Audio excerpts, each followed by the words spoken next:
Michael, Shawn, and the TakeOver legends, where nothing's off limits. Free Agent Radio.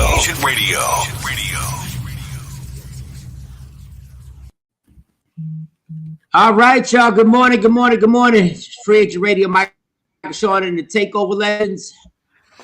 J Black, DJ Number One. If you want to check out the audio, let's get to business. If you want to check out the audio, all you got to do. Oh, wait a second. Let me turn that on my TV because I'm watching myself. Sorry, y'all. God. This guy. You ain't watching yourself. See your back. Yeah. But I can see it on my laptop screen. All right. Back to the beginning. Free Agent Radio. Good morning. It's a big Wednesday. And if you want to listen to the audio, download Free Agent Radio. If you want to watch us, make sure you go to all your streaming platforms, all the streaming channels on your smart TVs. You can catch it on Amazon, Roku. You can go to Facebook Live. You can go to YouTube. Seems like YouTube is popping. So if you want to go to YouTube, all you got to do is tap in Media Room 360. Excuse me, Media Room 360. Put that in there, and then you can check us all out. Everybody on my Instagram Live, y'all should already have downloaded the app and been rocking out with us. But thank y'all for joining us right now. J Black, DJ Cam, what's good? Let's start this morning. What's good? What's going on? What's going on? Good morning. What's today? Wednesday. Today's Wednesday. Hump Day. Hump Day. I told you some of these days of the week, they be stunting on each other. Like Wednesday be stunting, they be like Hump Day. Then Thursday used to be like a happy hour day, but now it's Throwback Thursday. Mm-hmm. And then Friday speaks for itself. Friday doesn't have to say anything. Friday's just like Friday, can be Flashback Fridays or whatever. So, we got to work on Monday, but the rest of the weeks, the rest of the days of the week already have it down pat. What we got? What we got today, Jay Black? What has happened? Who's gotten beaten? Who's gotten thrown in elevators? Who's on the show? Go ahead. A little rundown. We got actually a friend to the room, a good friend of ours by the name of Q Deezy. For those who don't know, Q is Quincy Harris. Give him his professional name now, homie. Don't regulate him to hip hop. Yeah, Quincy Harris. Good friend of ours. He got a popping podcast. We're going to talk to him. He's been doing a lot in the industry for many years now. So we're going to talk to him a little later on in an hour and a half or so. But in the news is a couple females altercations or domestic violence or different things from Quavo and Sweetie. Video drop yesterday of him and Sweetie having fisticuffs, basically arguing in an elevator. Another Jay-Z and Solange type of scenario where they're fighting in an elevator, as well as there's a Asian lady that literally got beat down walking down the street in New York City. I wanted to play that clip. Yeah, it was violent. It was very, very, very violent. But yeah, we're gonna talk about that and a lot of other stuff today. Hopefully, Mike is gonna make us laugh because I'll be entertained too myself, Mike. I'm entertained when when you're fully energized and got your black and mild, got your coffee. You make me laugh too. So hopefully Mike can entertain me as well today on this hump day. Well, I appreciate that with the compliment and the pressure. I appreciate that. I like the compliment and then the pressure hit. And then it's like, all right, well, go ahead. Make somebody. I wish it was something fun that we could talk about. Goodness gracious. But you know what? We're going to make something fun. Yes. We had a conversation last night. We do other things because in this society you have to have different streams of income. Mm-hmm. So we record other things at night, and we're gonna have fun with this verses. We're gonna have a good time with verses, and that's gonna lighten things up so we can just enjoy ourselves because we've added. I'm sure other shows have done this. We haven't heard it, but we're gonna add a different dimension to verses. It's not just gonna be music. It's not just going to be artists going against each other. We're actually going to add TV shows. We're going to add TV shows going against each other. Oh, shout out to my man Paul. He already know it. F&Q. Love that podcast. That is Quincy Harris and Fuzzy's a podcast, which is popping. Like you haven't seen F&Q, it's a well-produced, entertaining, funny, informative. Like when they get their guests, they really go all the way in with it, and not in all like crazy and ugly and stuff like that. They get informative on their interview. So it's gonna be a pleasure to have Q on here. Yes. But we got the verses. We're gonna add our twist to it with TV shows. Yeah. And then we're gonna let you guys join in. Shout out to everybody on my Instagram live right now. Why don't y'all have Free Agent Radio downloaded? And behind me, you can see my screen, which means you can watch us live on Roku. Just go down to the streaming channels. Okay. Amazon. That's Apple. Keep going. Facebook Live. YouTube. All you gotta do is don't forget about Twitch. Don't forget Twitch. Shout out to Twitch. I gotta get really into the Twitch situation. And all you gotta do is type in Media Room 360 and ta-da. Boom, you can see us. So if you want to hear us, it's Free Agent Radio. If you want to see us, it's through Media Room 360. I like that. Damn, we just wrote a promo. You want to see us?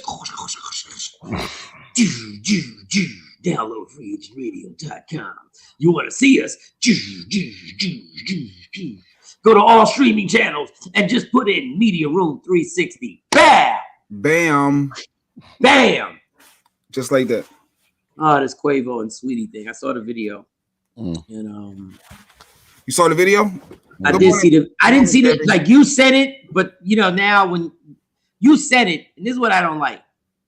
But I guess it's just part of being with technology. You said it to me, and then when I tried to open it up, it kept saying I had to subscribe to some company to get these videos, and I had to pay $1 a week. No, real talk. Some type of ad tried to get you. Some people fall for that real quick, and all you got to probably do is hit the X, and then it goes away. But some people click on it, and you clicked on it, didn't you, Mike? No, I refuse because I've got too many times. Like I have an app that was absolutely free, and it was basically an equalizer where I take all my music and I put it on this app, and I get to turn it, and it sounds so much better. Nice. It sounds so much better. I got the EQ and everything like that. So I got, let's say, close to 2,000 songs on here, and I play them when I'm going to the gym. I play it, and it sounds so much better. Well, 2 days ago, this is why I didn't tap that video that you sent me and subscribe. So all of a sudden, I think this should be illegal, but nobody's up on this yet.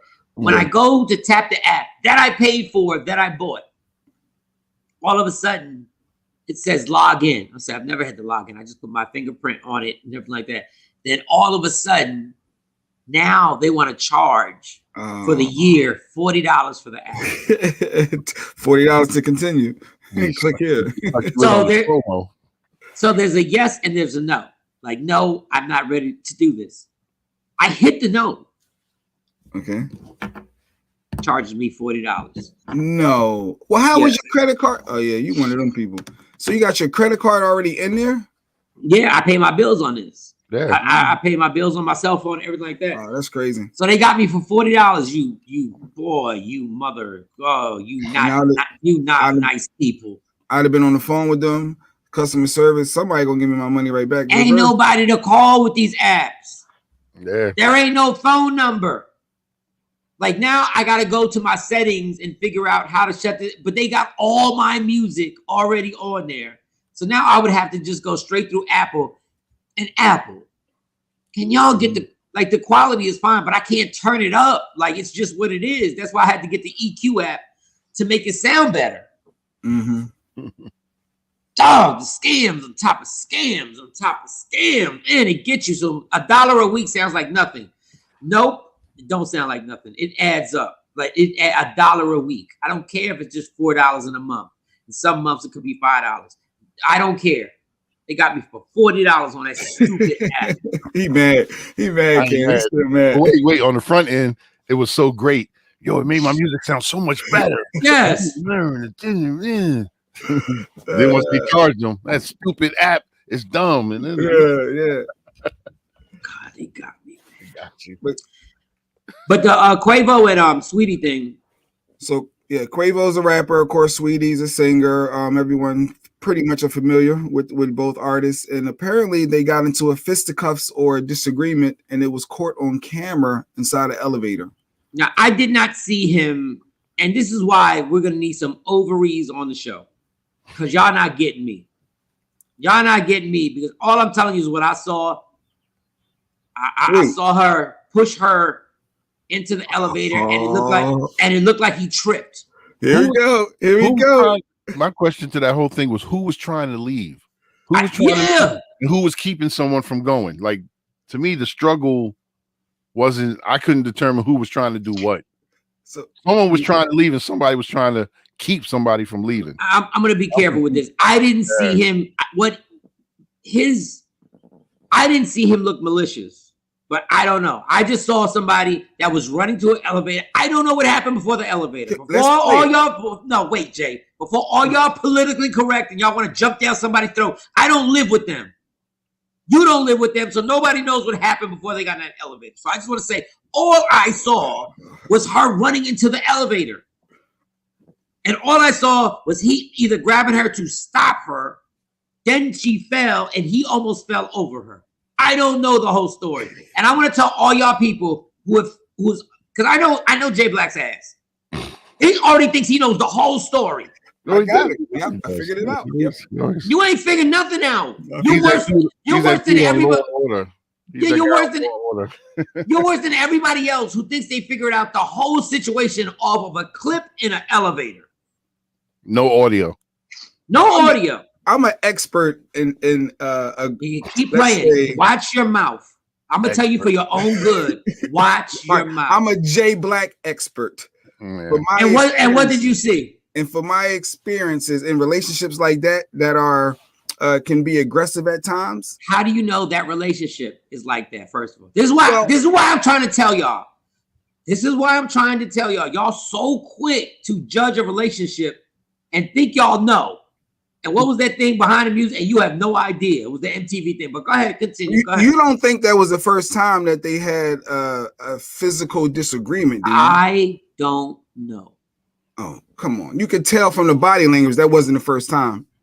But okay, I digress. So, go ahead, expert. Tell us what happened. No. After we play the clip, because I want the listeners, the viewers to be able to, for those who are listening on Free Agent Radio through the app and on the .com, please log on to YouTube, to Facebook Live, Roku, Apple TV, all of our streaming platforms. Search Media Room 360 so you can watch this clip with us. But let's play the clip and then let's come back and talk a little deeper about it. Play the clip because Jay already knows what happened. Okay, we got to break it down play by play, I think, after it airs. So she was running. He grabbed her. She grabs a bag. He grabbed her, brought her into the elevator, and she fell. And now she's still there. He's not doing nothing. He's just basically pressing the floor. It's like, I don't know what you're doing. Let me not even put my 2 cents. And they're sitting there. So you said who was running? He was running, you said?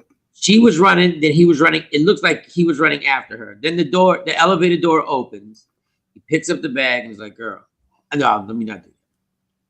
Now, and we're just watching. I can tell you what I saw. I'm gonna explain what I've seen.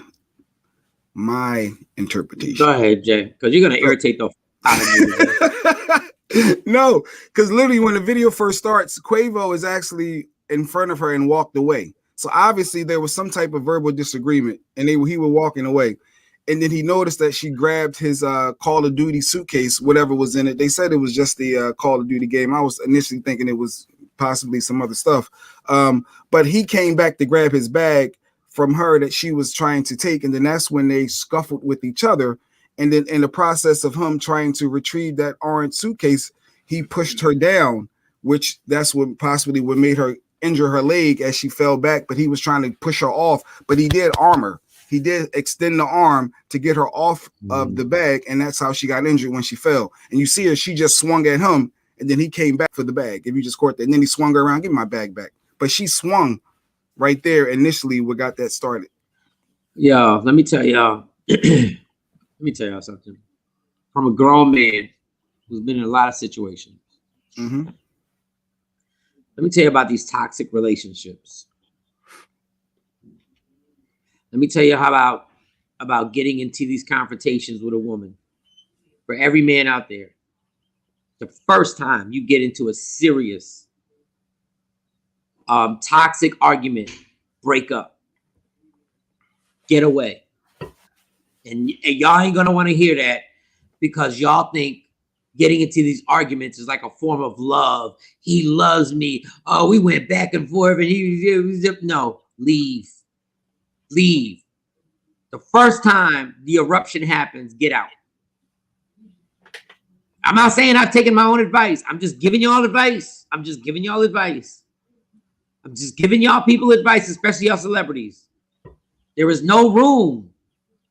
I don't even care if it was just a Call of Duty bag that she grabbed and she jetted off to the elevator.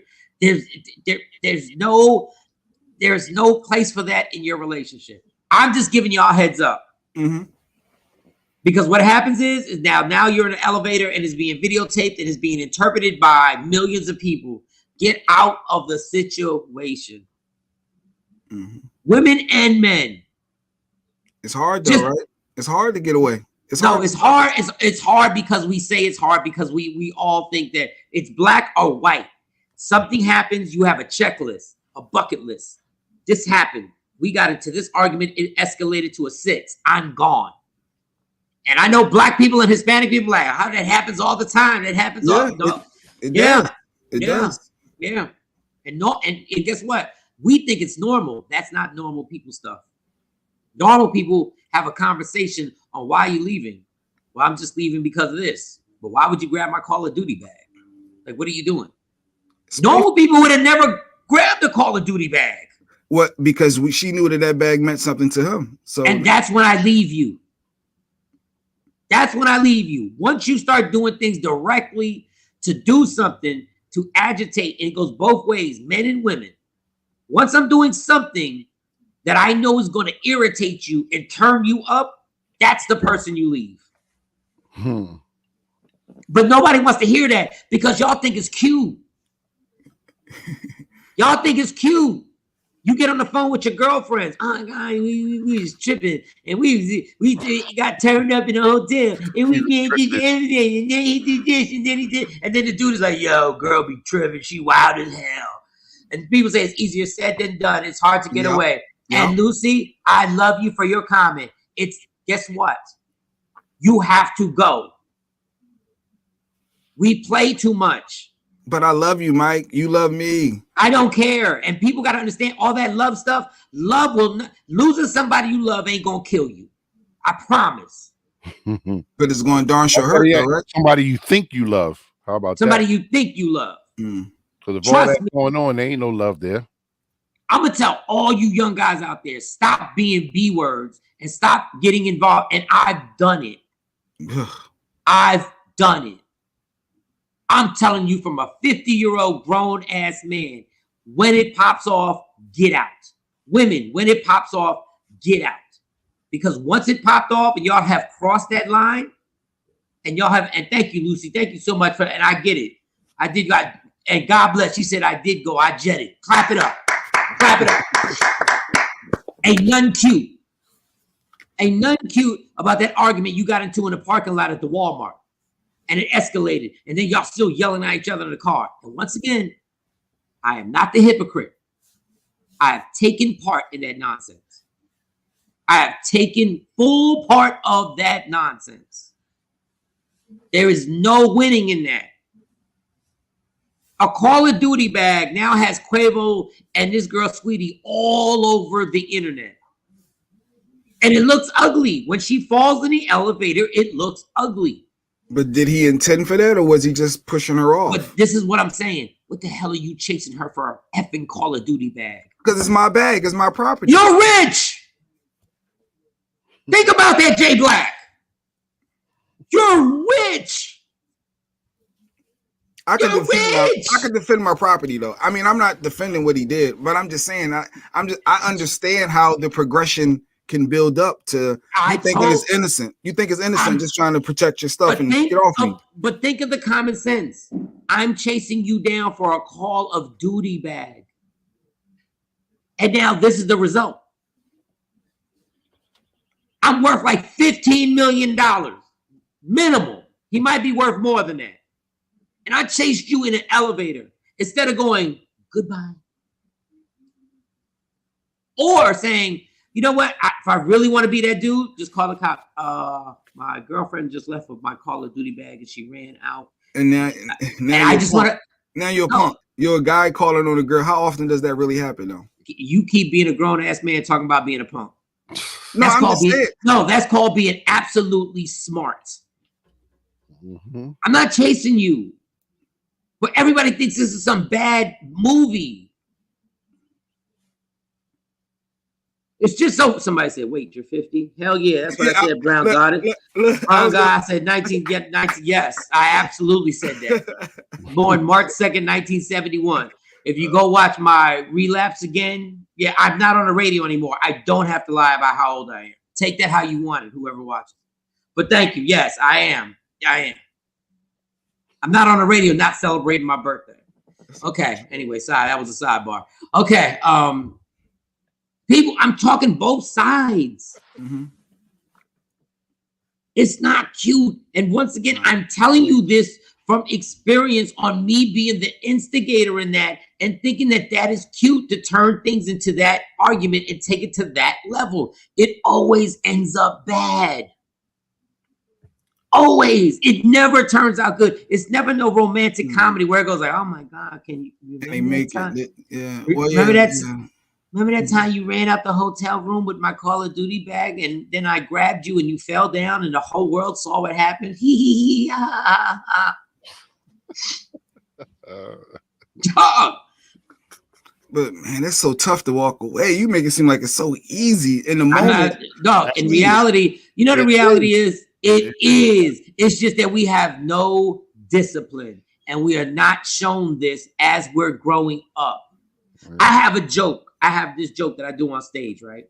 And I said it was the first time I slept over this white kid's house, right? Mm-hmm. And while we were there, I saw his parents getting tense with each other. Now, I noticed this because, you know, I've seen parents get tense. I think we've all seen our parents get tense with each other, right? Mm-hmm. And I was sitting there and I was looking at the kid. He had the Matchbox cars. And I kept looking at him like, dog, you're not noticing it's about to go down? So I'm like, it's about to go down. I said, you're not noticing that your parents are about to get it popping? And he's just playing with the cars. He's just playing with the cars, right? And I saw that white woman tell him something I had never heard before. She said, we are not going to do this in front of the kids. Matter of fact, we're not doing this. We have company. It is inappropriate for us to get into this right now. We will talk about this tomorrow. Not till his company has left, till his company has gone home. And in my mind, I say, yo, they just deaded it. At the height of the emotions. See, the problem is that's not where I come from. And I love my parents, but that's my whole culture. Our cultures, that's not where I come from.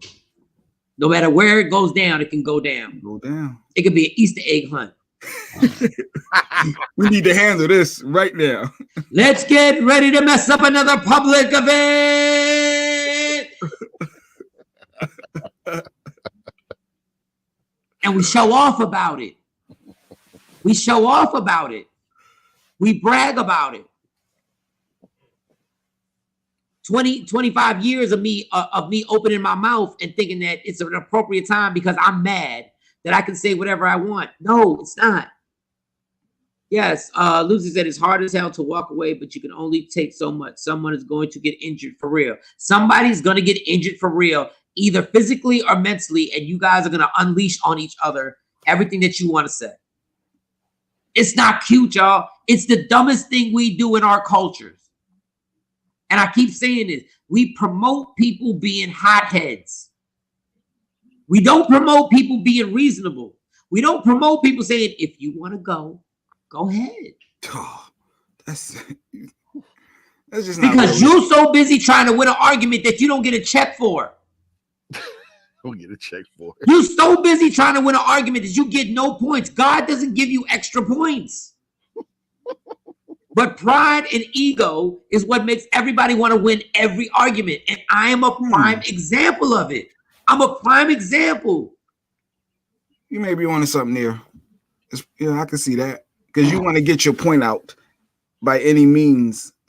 Yeah, you want to make sure that that person hears your point of view but the bigger picture, because we never step back in the bigger picture.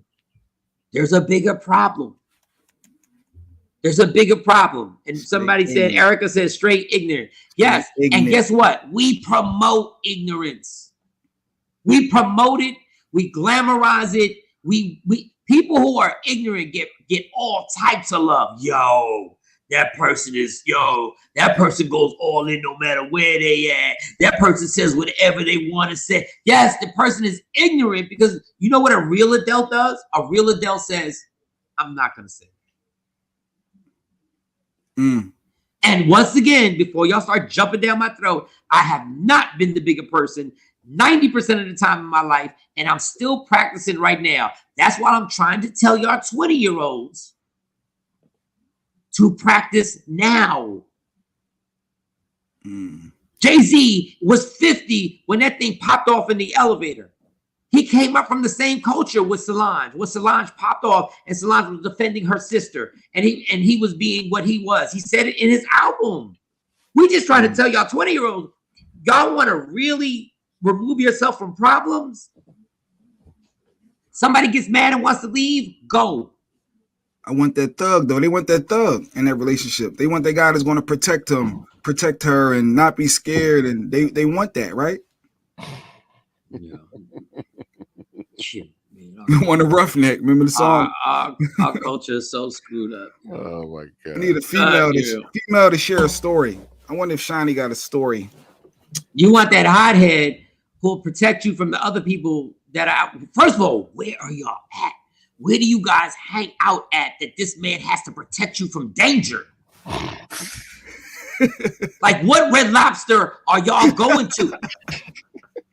What Red Lobster are y'all going to that I gotta literally protect you from danger? Man. It's amazing. And and anybody who knows me knows I've been at fault for this, and it's caused me nothing but headache. Shawnee Scott said, I got a story. Shawnee, you get on here whenever you want. When you got a story, you just pop on here. If you don't know who Shawnee Scott is, that was quick. She is the woman. She is the woman that brought us into this situation. And Media Room 360, she does all the heavy lifting from all the graphics and putting us up and having us on all the streaming channels. The TV's behind me. You can't see the whole TV, but the TV's behind me because I love watching us. Okay, I love watching me. All right, listen. I'm just gonna keep it 100. Thank you for your honesty, Mike. Thank you for your honesty. No, honestly, before we get to Shawnee's story, I gotta tell you this. Every time I see us on TV, no matter what financially is going on, I feel like we made it. I feel like we made it. All right, so in all seriousness, Shawnee, what's the story that you want to let us know about or tell us about? Oh man, I have two stories. So one story, I ended up in jail. When I ended up in jail, that made me be able to like really say, okay, this is not what I want to do. But it was so like she was going after his bag. It happened over a phone call. So just a phone call. Did nobody like it's my ex-husband. We talk about this all the time. Right. He probably watching right now. But he and I want to be clear, he's not violent. He's never jumped on me or tried to beat me up. But this chick that kept coming up in our relationship had called him. And I had answered his phone because he had her name in there as this dude that he worked with. So I'm thinking it's his job calling because he wasn't at work that day. Right. To say, hey, you know, we need you. And it's the chick. And I'm like, wait a minute, this don't sound like so-and-so's girlfriend. And she's like, oh no, this is Jennifer. Ooh. So from there, I was like, all right, well, I'm gonna leave. I'm just gonna go. Right. Well, I'm walking to the door and he grabs me to stop me from leaving. Not like tackle me, but just like, hey, don't go. Okay. Right. And he grabbed me, so I bit him. And because I wanted to get his hands off of me so I could leave. But no, go ahead. No, but you know what? This is so real. Yeah, I bit him. I bit him on his arm so he could let me go. So you bit him on his arm, and then by the time I got to the door, the cops were outside. Oh. And they were like, well, we heard, because it started outside. The argument started outside. We had the little bitty kid. They were real little. Like the baby was probably like 10 months. And the other one was like 1. So we started outside, we get in. So I don't know who called the cops, but they were outside and they were like, well, you coming with us. Yeah. They took me and he had a warrant. He had a warrant and they took you. And when them cuffs hit your wrist, when I tell you reality sets in so fast. And yeah, they clink right in front of my kids. Man. So is there, you want to tell a second story or can I say something real quick? Oh yeah, you can say something, your show. So once again, everybody says it's not that easy. It's not. But the cultures that we grow up in, you biting him, a lot of people would say, yeah, girl, you should have. You wanted to leave. Nope. Him grabbing you, and our culture would be like, yeah, well, he didn't want her to leave. Nope. And I'm telling y'all, don't call this no white people ish. This is the common sense, common thinking, rational thinking. He should have let you just walk out. Yeah. And I know it ain't easy. Now, you probably shouldn't have bit him. I was about to say, please call her out on this. I was waiting. Oh. He should have grabbed. That's holding me hostage. That is technically holding me hostage. But my thing is, he shouldn't have grabbed her because the reaction, once you're in that state, and Jay can't even speak on this because I already know his hot head ass. I already know his hot head. Let somebody, Jay almost punched me for breaking up a fight where I pulled him off of this dude that he was beating up bloody. Really, Jay? Yeah, and we both went to jail that night. But that's a different story for another day. We'll talk about that another day. We'll talk about that another day. Let's talk about it now. No, but Shawn, real quick, Shawnee, did you really like to bite him? That means, did you really believe that your life was in danger? Did you knew it was just an argument, right? That he really wasn't keeping you hostage. Like, let's be real. No, he wasn't gonna hurt. I mean, I knew he wasn't gonna hurt me, but I wanted to leave. Why are you gonna make me stay?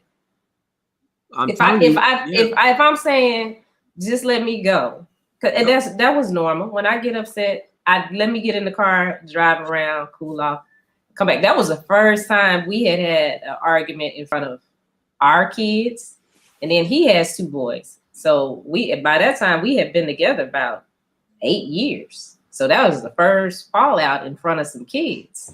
So if I'm saying let me go, get off me. But I mean, it was cool because I was mad because I was in jail for 3 days. So I was away from my for 3 days. 3 days. I was away from my kids for 3 days. And while I was sitting in that cell, I said, you know what? When I get out of here, we just got to get a divorce. This ain't going to work. We can't keep. This ain't going to work. Wait, did he help you get out? Did he, was he there for you after that, in that moment? Oh, yeah. The whole time he was like, well, no, y'all shouldn't take her. Take me. It's my fault. I'm the one that started it. And, he was very upset. And that's how the cycle continues, Mike, because, he loves me, he cares. And then that's when they get right back into the swing of things in average domestic violence relationships. Literally. Well, Shawnee's a bad example because they wind up getting a divorce and they're still super cool now. So they wind up resolving their situations. You know what I'm saying? So that was that situation. That was that situation. Now I had another situation after that where I was dating a guy and we ended up moving in together. But he halfway jumped on me. And if you hit me, I'm gonna hit you back. Like I ain't going in the corner crying. I ain't calling nobody. We gonna fight first. Then I'm gonna call somebody, and that's a problem. And I know that's a problem. So the first time it happened, I called my mom. I left. It was like 3 o'clock in the morning. I'm walking down the street like, nah, this ain't gonna work. Somebody gonna die tonight.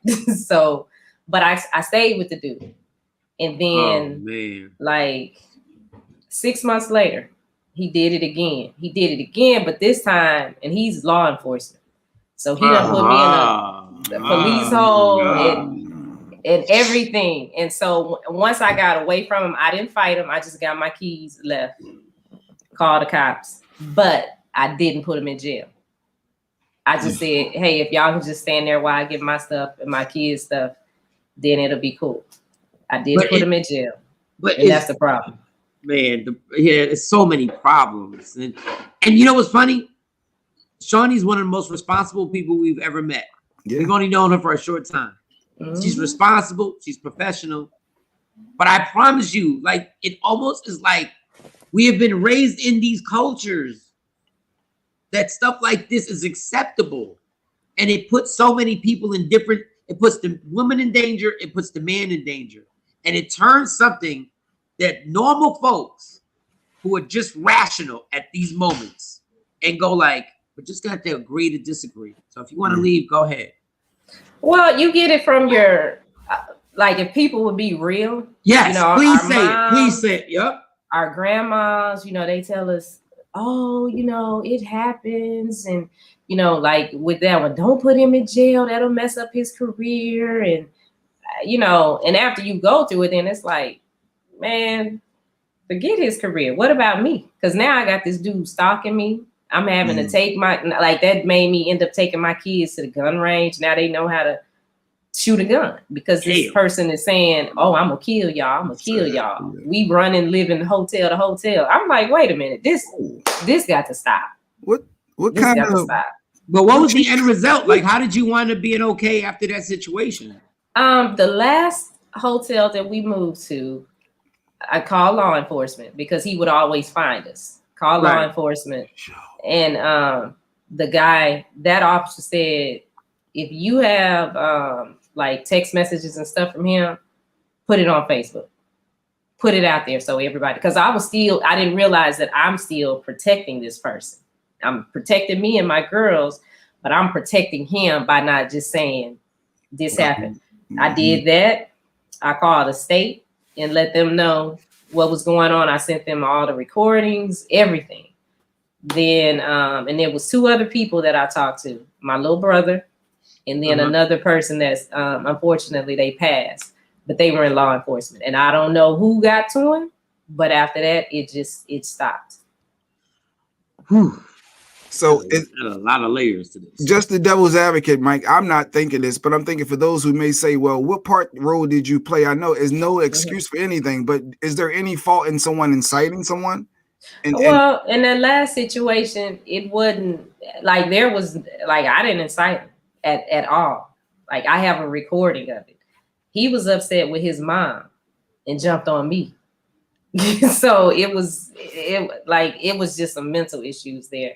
Something that I should have paid attention to and made the mistake of I call it doing charity work. You know, when you with somebody and you know y'all just not on the same level. This is not going anywhere fast. But you're there. Why was I there? Well, I had just recovered from breast cancer. You know, I've had a stroke. There are some things. So that messed with your self-esteem.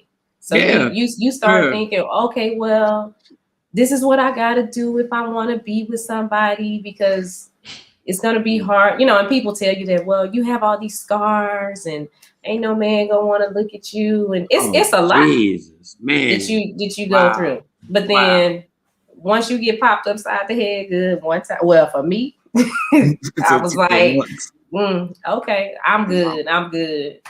It's okay. And I'm not saying these decisions aren't hard, especially with what you went through. And everybody has their customized things that they're going through. Everybody has customized things where you're like, I'm going through this, I'm going through that. It's not that decisions are like intricate. They're simple, but they are difficult. And it's almost like we got to teach. I try and tell like young people, like, you're not, promise you, if you never see this person again, you'll be fine. Mm-hmm. You'll be fine. But it's like we hold on to relationships in this culture and we like choke each other out. Like we hold on to these relationships for dear life. That's not how it's supposed to be. You're supposed to want to be there. You're not supposed to be holding on like I can't leave. If he leaves me or she leaves me, I'm gonna melt down and just dissolve into like thin air. Mm-hmm. But it starts, and like we talked about yesterday, there's a bigger problem in how we see relationships and the examples that we see from our own home to our extended family to what is promoted. Mm-hmm. I'm not blaming everything on Love and Hip Hop, but when I watch Love and Hip Hop, I go, God, if I'm 13 years old and I'm basing my relationship on what I'm seeing in Love and Hip Hop Miami, Love and Hip Hop Detroit, Love and Hip Hop Atlanta, Love and Hip Hop South Central, Love and Hip Hop Oak Cliff, like I just, if you're taking, if that's giving you an example on what it should be, we're doomed. Like we're doomed. Mm-hmm. So this Quavo and Sweetie thing, God, I'm telling you, he's sitting somewhere in a room right now, probably smoking a blunt. I'm profiling him. Probably smoking a blunt, thinking to himself, I ran out the hotel room because I wanted my Call of Duty bag. What was in the bag? His Call of Duty game, I guess. That's what I'm assuming. Yeah. Like he literally ran, like. But and that's what we have to learn as women. You don't be grabbing their phones and stuff. If it bothers you that much, then it's a wrap. No, and let me tell you something. Once the blood starts boiling, grabbing something out of somebody's hand triggers this, and it's not right. But I'm saying the trigger, you're already. The problem is we're already there on 10 already. But that's my problem. We glorify people who go the 10. We applaud those people who go 0 to 100 in a second. Mm-hmm. We're like, yo, they bout it. Like for real. Like she goes in, or dude is really that dude. Like he'll go from 0 to 100. 0 to 100 gets you locked up. 0 to 100 gets somebody else hurt or yourself hurt. 0 to 100 makes your kids watch the argument that's about to pop off. Like the discipline that we don't have, and I include myself 1000%. I'm a work in progress trying to understand. Just because I feel like I need to say it doesn't mean it needs to be said. Yeah. And you see Erica's comment. She's watching on Facebook Live. She said women have to know financial independence. Sweetie has her own money, so she could have also walked away, right, too, Mike? Like she didn't have to be a part of the problem, because I don't like when people just exclude one half, because the person played a part. Although the gentleman is absolutely wrong 100%, but I'm like, wait, what started it? Like, can there be any fault or blame somewhere else? It can be blamed as a toxic relationship, and we want to stay in the toxic relationship, and nobody just wants to say it's a toxic relationship. Yeah, and I'll be honest. When I saw the clip and I watched it, I was like, well, he really didn't do nothing to her. He's just trying to get her so they can go. Exactly. He's trying to get her away, but I say she was wrong for going after the bag. I don't know what happened before that, but yeah, if you got your own money, just call your own Uber. Just, say, all right, give me my bag. Yeah. This was real, dude. Maybe we can talk a couple days later on the phone or something. And trust me, the other thing is alcohol don't help. And I don't know if they was drinking the night before or they was partying in a hotel room. Alcohol is the devil. Drugs are the devil, because that turns into something where it opens a whole, I'm not saying in all cases, I'm just saying it opens a whole nother door in your brain where you justify everything coming out your mouth and it's showtime. So I listen, man, at some point we're gonna have a topic that we could just have fun and I can be a kid about, because these topics the last 2 days. I thought I was gonna joke about Quavo and Sweetie. Friday. We was been intense since Friday. Jesus, my God. And it's starting earlier because my girls are 10 and 12. I had an incident this year with my 12-year-old little boy that she was calling her boyfriend. Oh. That's a little Ike Turner in training. He God. No. Come to find out, he asked her, he wanted her Instagram password. because he checks her DMs. What? And I said, no, you change your Instagram password. And if he asks you for, you tell him your mama said he can't have it. But mom, I ain't got nothing to hide. You are absolutely right. Shawnee, you're absolutely right. These little boys, let me tell you about these little insecure little boys who walk around grabbing girls in high school by their arm, talking about you can't go talk to that boy or you can't have no guy friend. Man, I am no thug. I am no thug. What you're not gonna do, and they think it's cute. No, you little insecure little boys worried about your so-called girlfriend having guy friends. Y'all better get over that. Y'all better dealing with y'all better get over that. Ain't gonna be no you can't have no guy. Get the out of here. You out your mind right now. Yeah. But we train them to do that. Us older dudes train them to do that. If you can't have your girl have a conversation with another dude because you think something might happen, that's not your girl then. Then just walk away. Right. Your insecurity is so crazy. I've done it my entire life. You can't have no guy friends at your job. You can't, and I replay it and I go, the same person I said that to is the same person that's been with me for over 20 years who dealt with everything with me and rolled out. I was sitting there questioning her.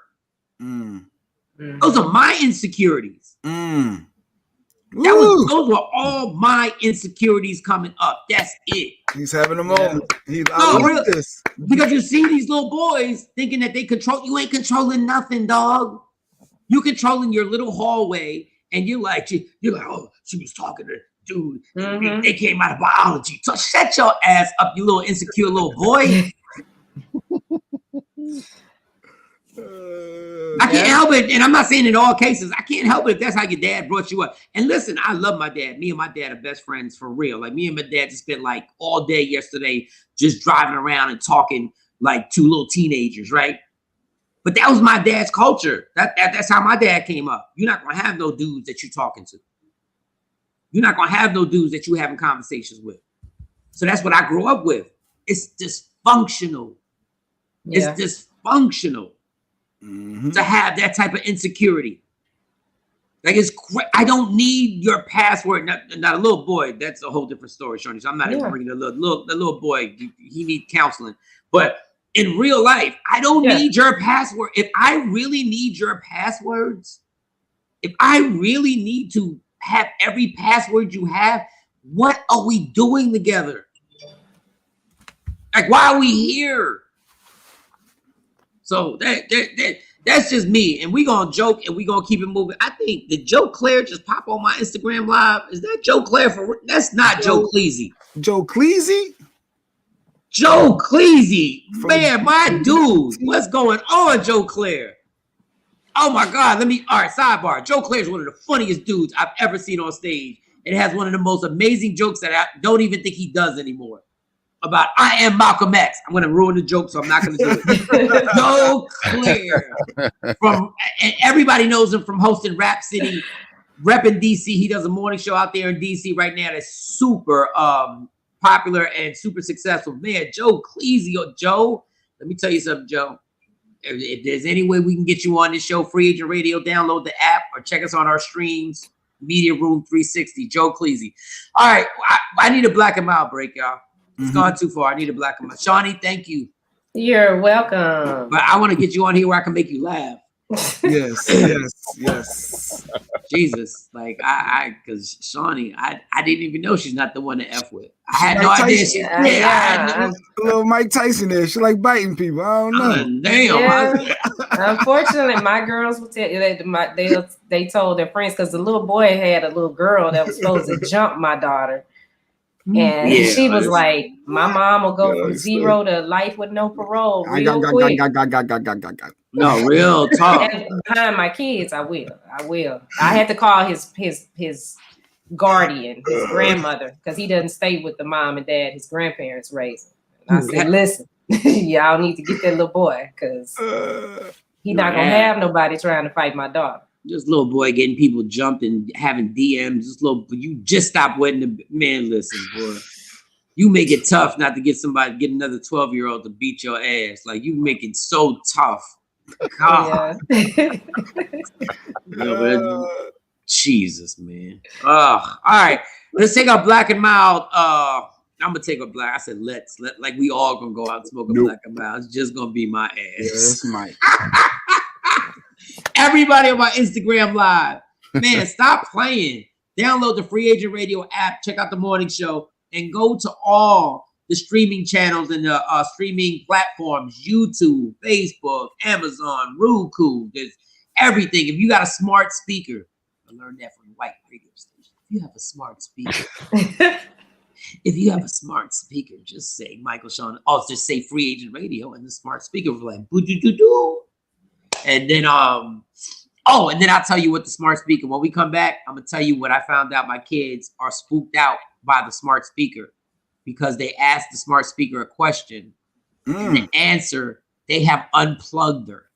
Oh, wow. Now, we don't want you to unplug your smart speaker.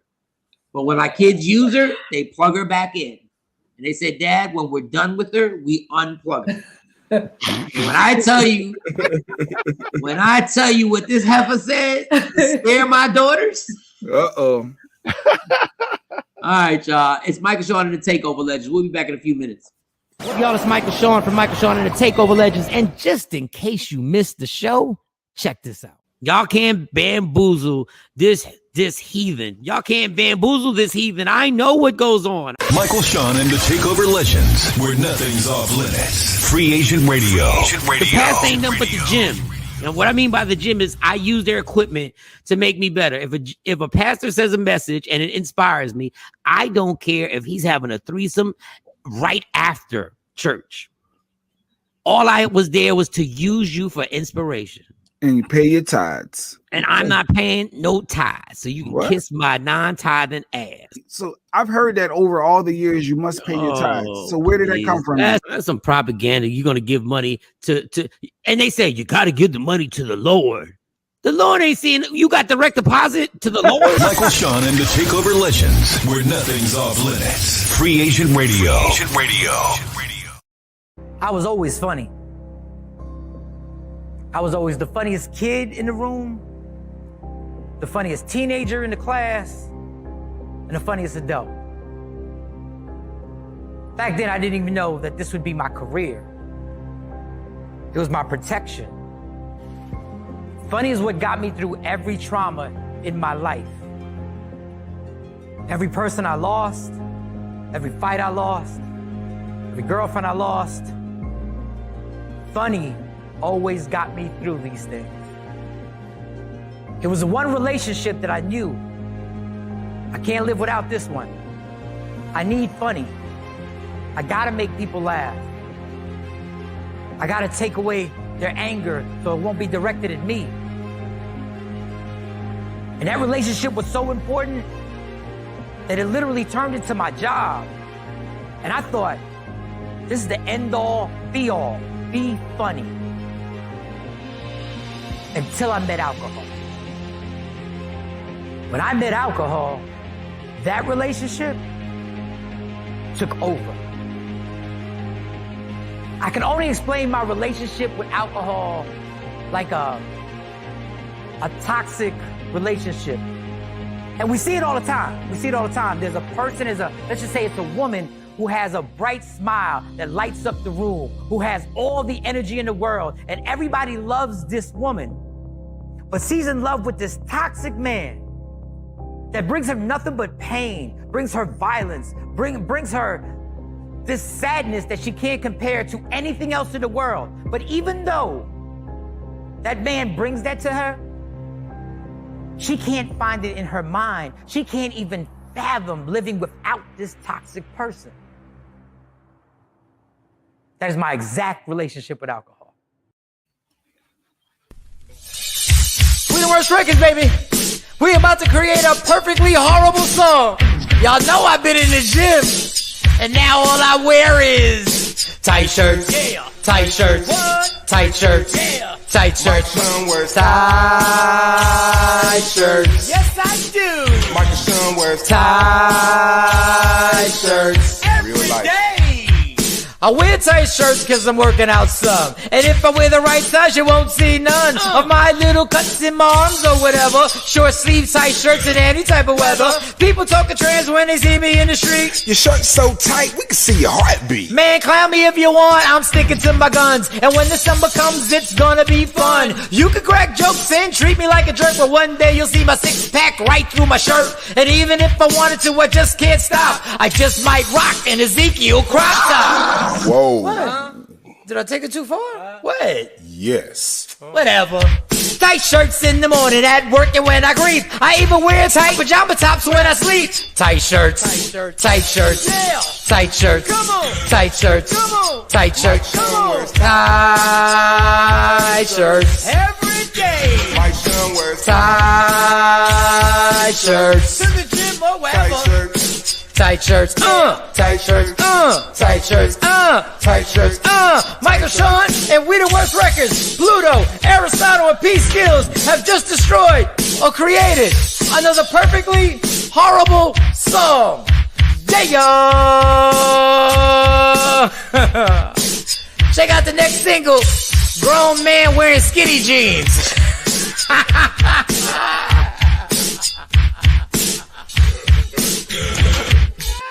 That's it, bro. Mix it up, bro.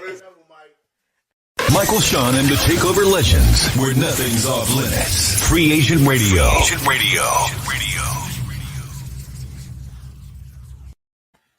What up, y'all? Michael, Shawn, and the TakeOver Legends morning show on Free Agent Radio. Download the app if you want the audio and check it out.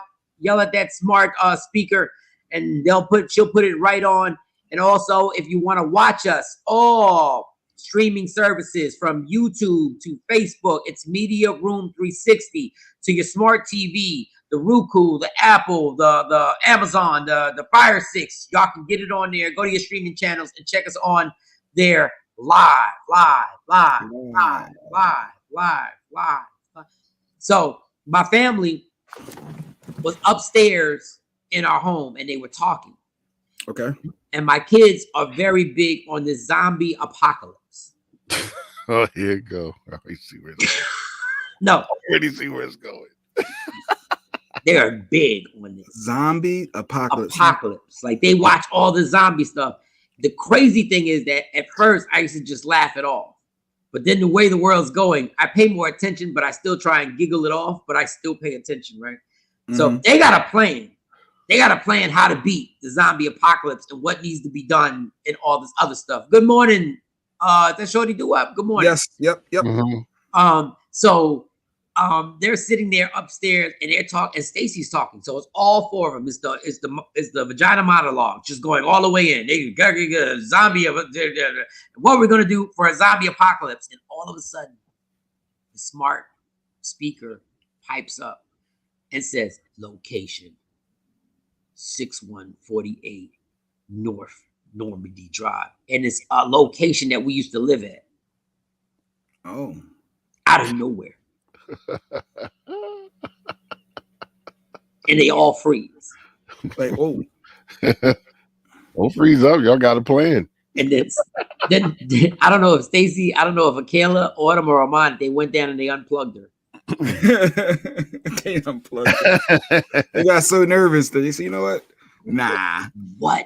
Why would you name one of our locations at some place that we live? What is that, the safety zone? Was that the place that we'd be more safe, or what the hell?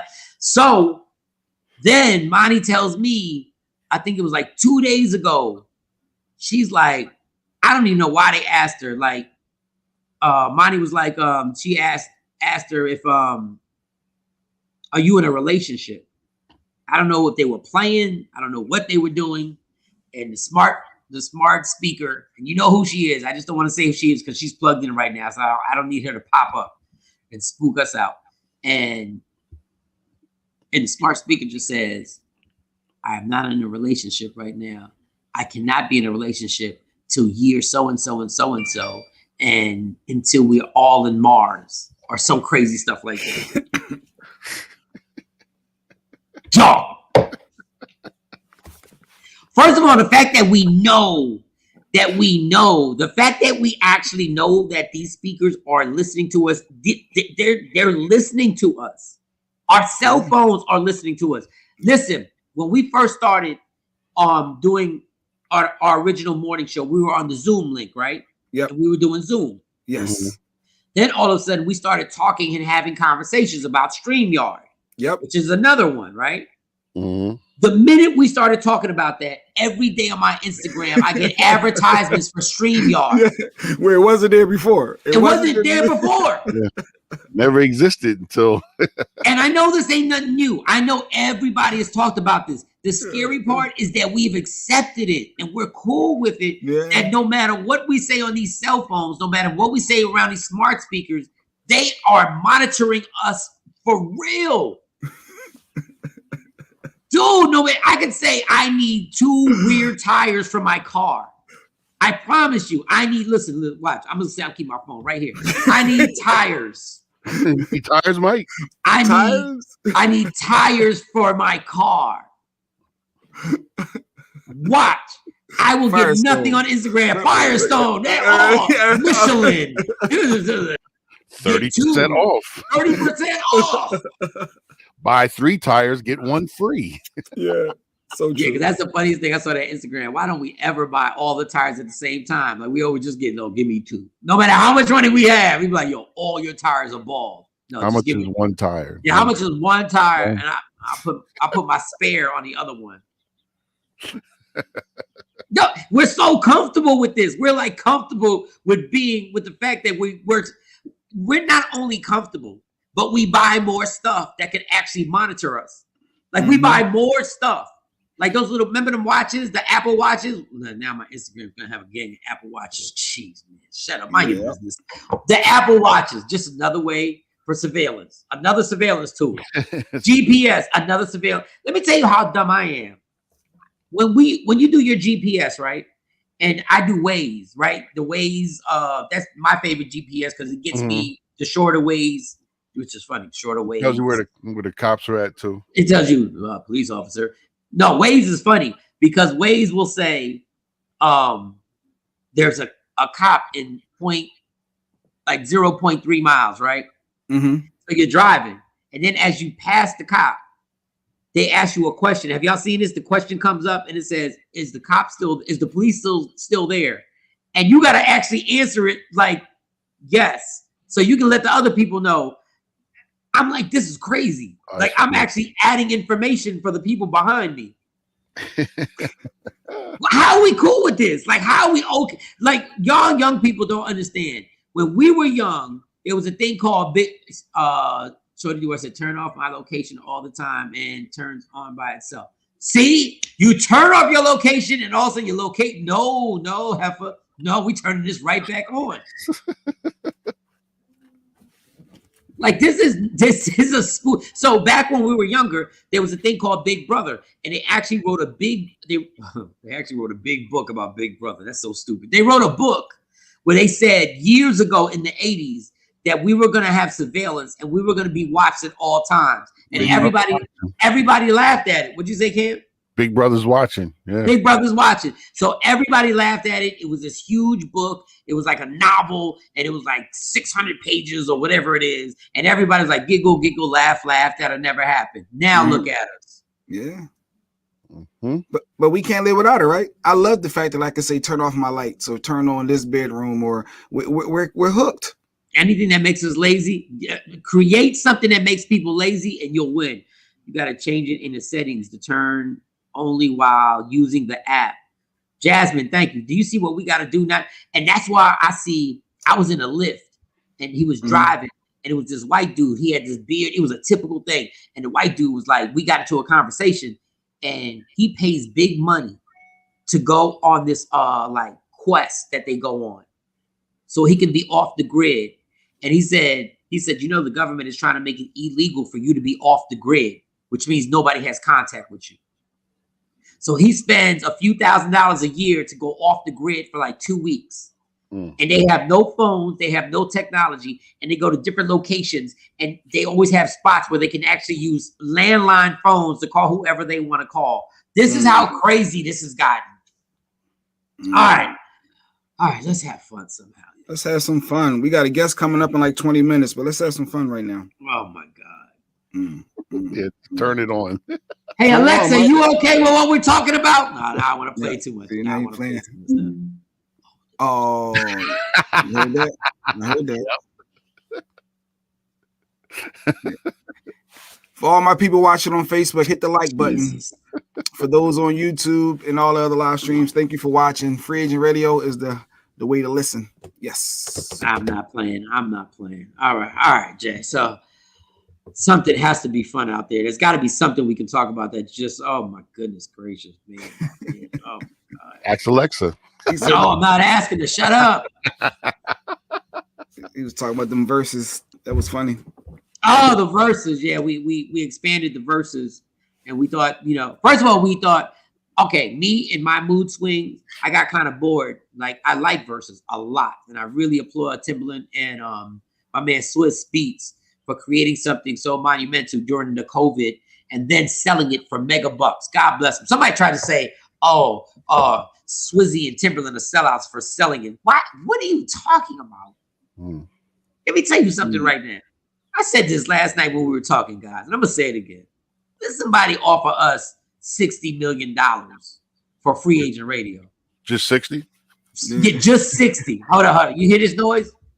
Can y'all hear that? Yep. You know what that's called? Right there. Can you hear that?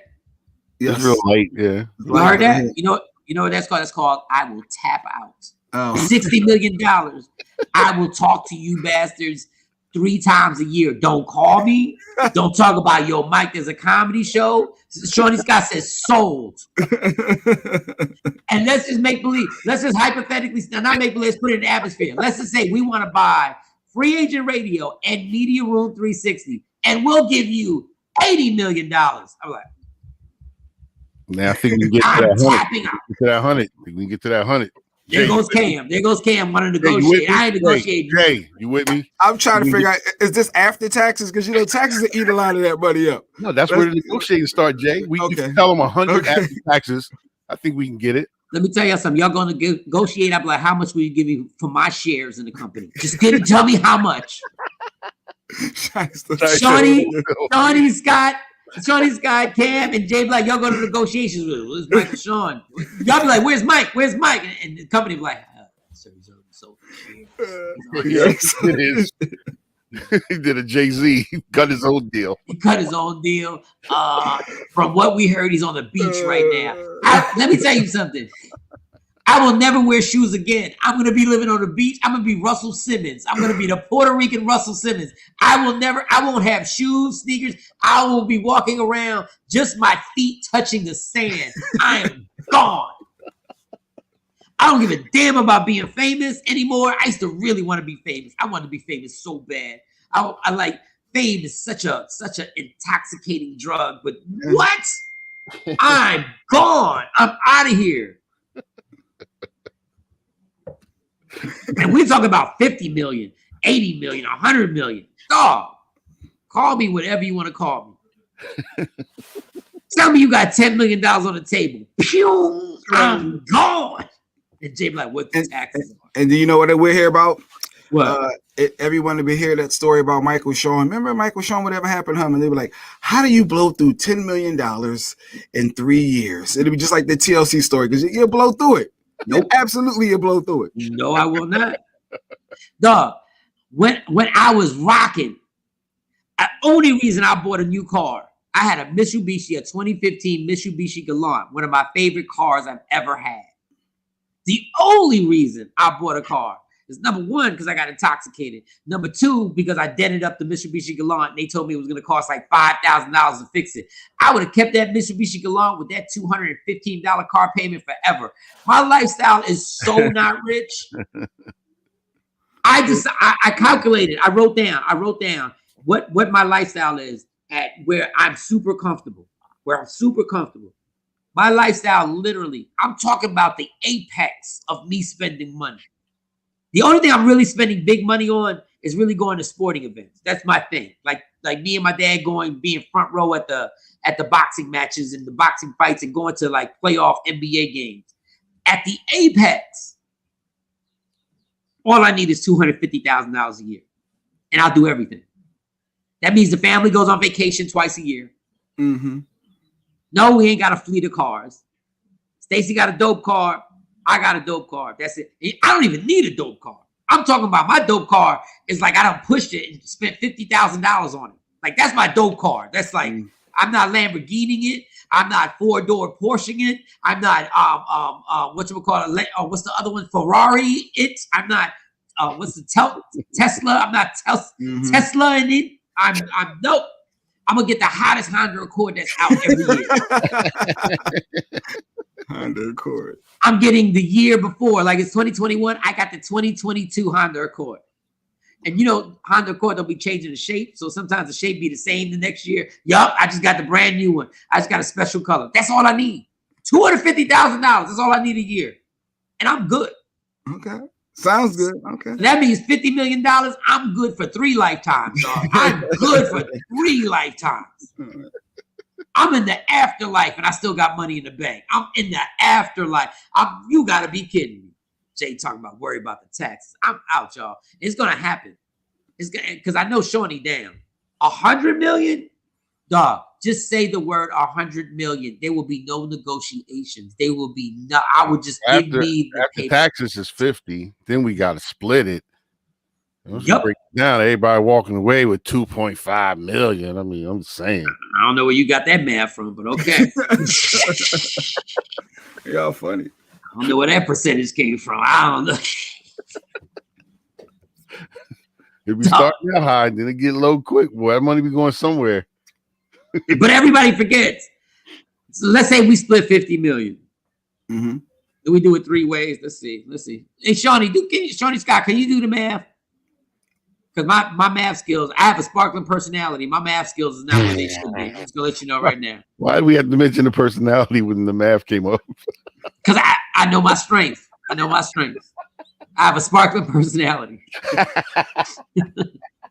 I made my whole. Let me tell you something. God is good. I paid every bill ever for the last over 23 years just off my sparkling personality and nothing else. That's why I love when people try and question me. They be trying to question me. I'm like, nah, shut your ass up. I know my skill set. I have a sparkling personality and I'm adorable. That's what I done made. I done paid every bill. I done paid it. No, and we got somebody who said I will have too many people asking me for it. No, that's why you don't say nothing. No. You walk around with the same hoodies on. You don't say nothing, like nothing changed. You can't. With that much, you know you're going to stunt. You talk all this now. You get that many millions of dollars.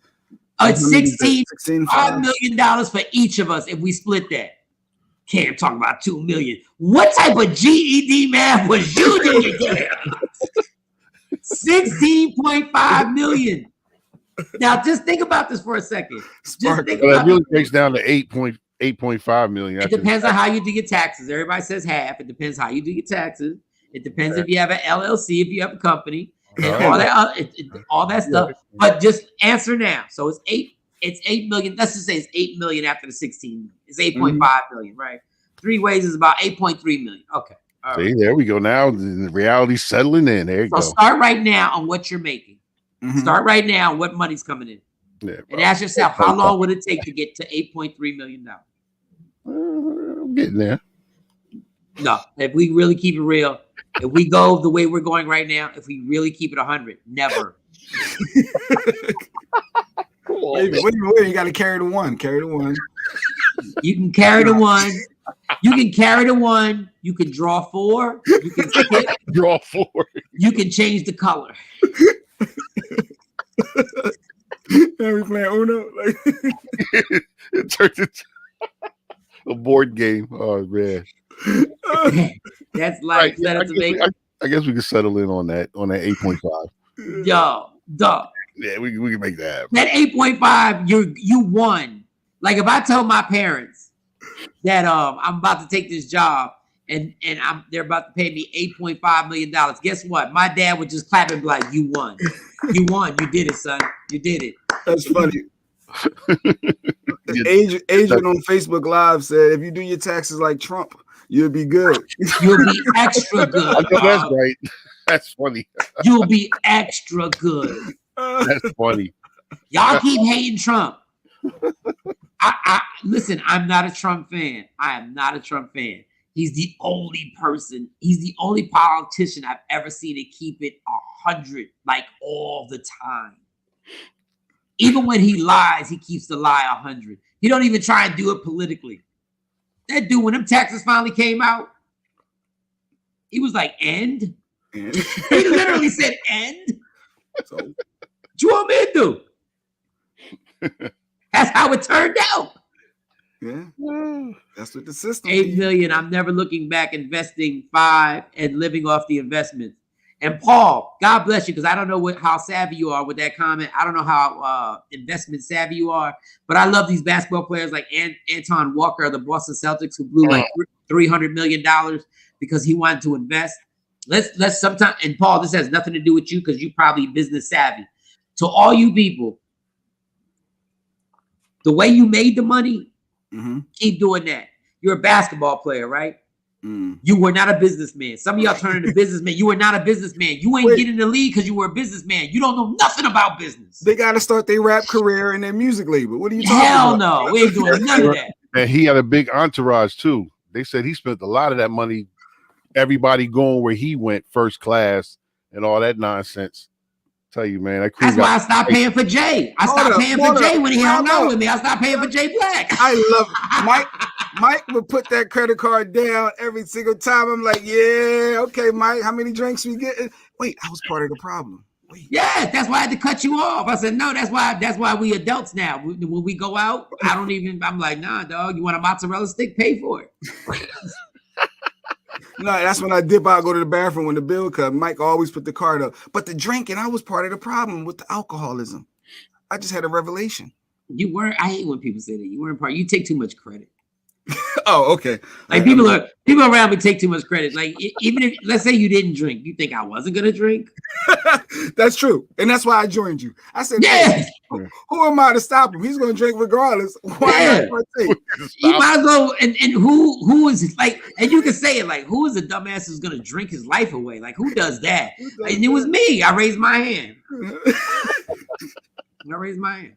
Let me get a double shot too. Thank you. Look, we got another business person in here who said, I will put $1 million in Apple or some type of stuff. See, when you say some type of stuff, that means you ain't got no business investing because you just randomly just saying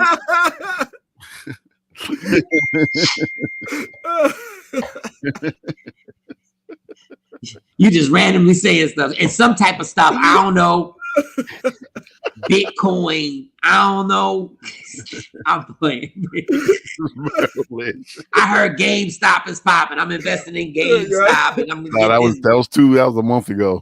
Oh, I'm late. Now there's another one called Top Shot now, where you can invest, and everybody's investing in Top Shot. Like, I'm just put it in Top Shot. And then my man Paul said, "No, I'm using Merrill Lynch." Now I want to joke you, but I do use Merrill Lynch. Like they do okay. Like yeah. But some of y'all just want to be businessmen. Like even Shaq said, in order for him to become a businessman, it took him years to figure out how to do it. Some of these basketball players automatically want to open restaurants. Dog, you can't make a grilled cheese and you want to open restaurants? You want to open restaurant? Yeah, I'm gonna do a franchise. Make a grilled cheese. Jay Black had experience in that. I want to do a franchise of barbecue spots. Dog, you ain't never barbecued. You don't have a grill. You know nothing. You know nothing. You're a basketball player. You hit jumpers and you're good defensively. That's what you open a basketball camp. How about that? Something that you know about. Open a basketball camp and try and charge people so you can train them to play basketball. Like I'm not, everybody is doing real estate. God bless them, but at least research it. These athletes get this money and all of a sudden they act like LeBron just all of a sudden became a businessman. No, he had to grow into it and research. It takes more work. It takes more work. And you know what? I'm not doing any of that because I'm taking my 16 million. And I'm out. I'm putting the trust fund. And you know what I do that when everybody's like that generational wealth?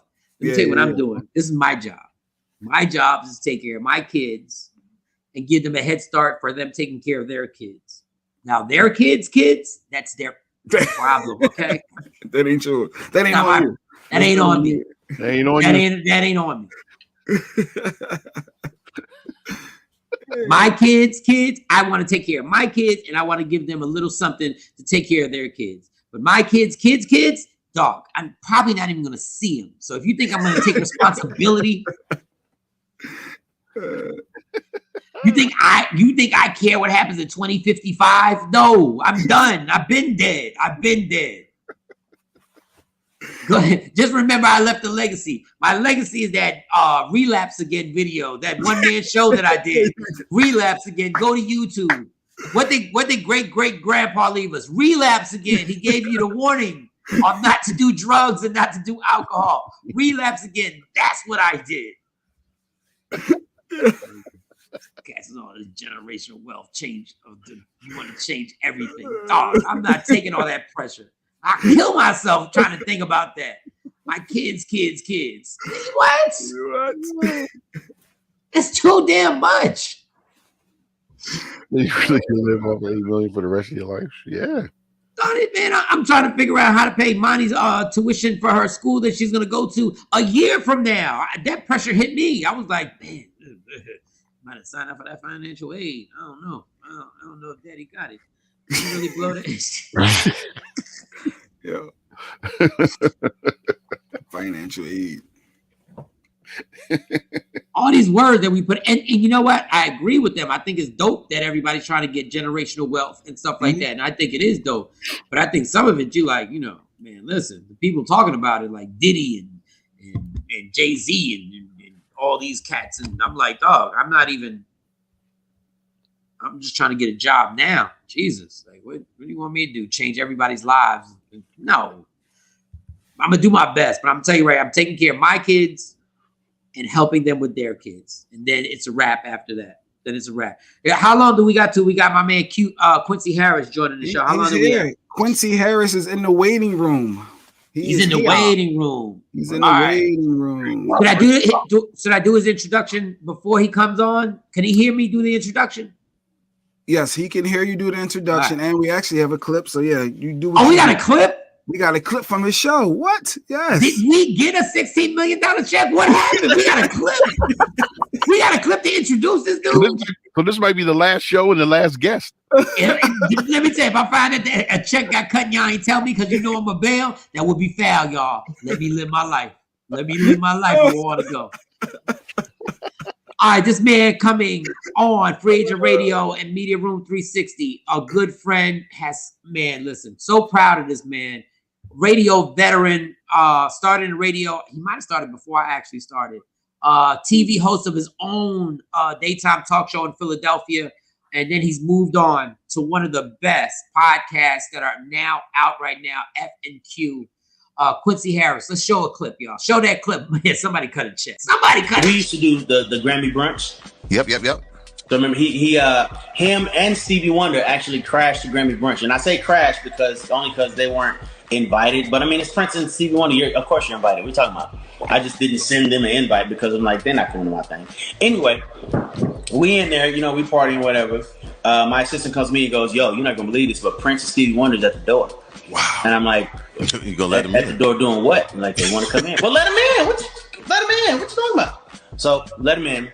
Prince is sitting here. Stevie Wonder's sitting here in my booth. I grab my drink and I take a sip of it. And then Prince taps me on the shoulder. And he goes, what is that? I go, oh, it's vodka cranberry. And he leans in. Vodka's bad for you.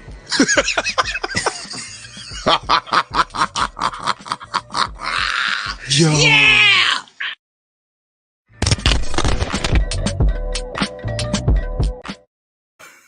Ladies and gentlemen, welcome to Free Agent Radio and Michael Shawn, the TakeOver Legends. Quincy Harris, what's good, Quincy? What up?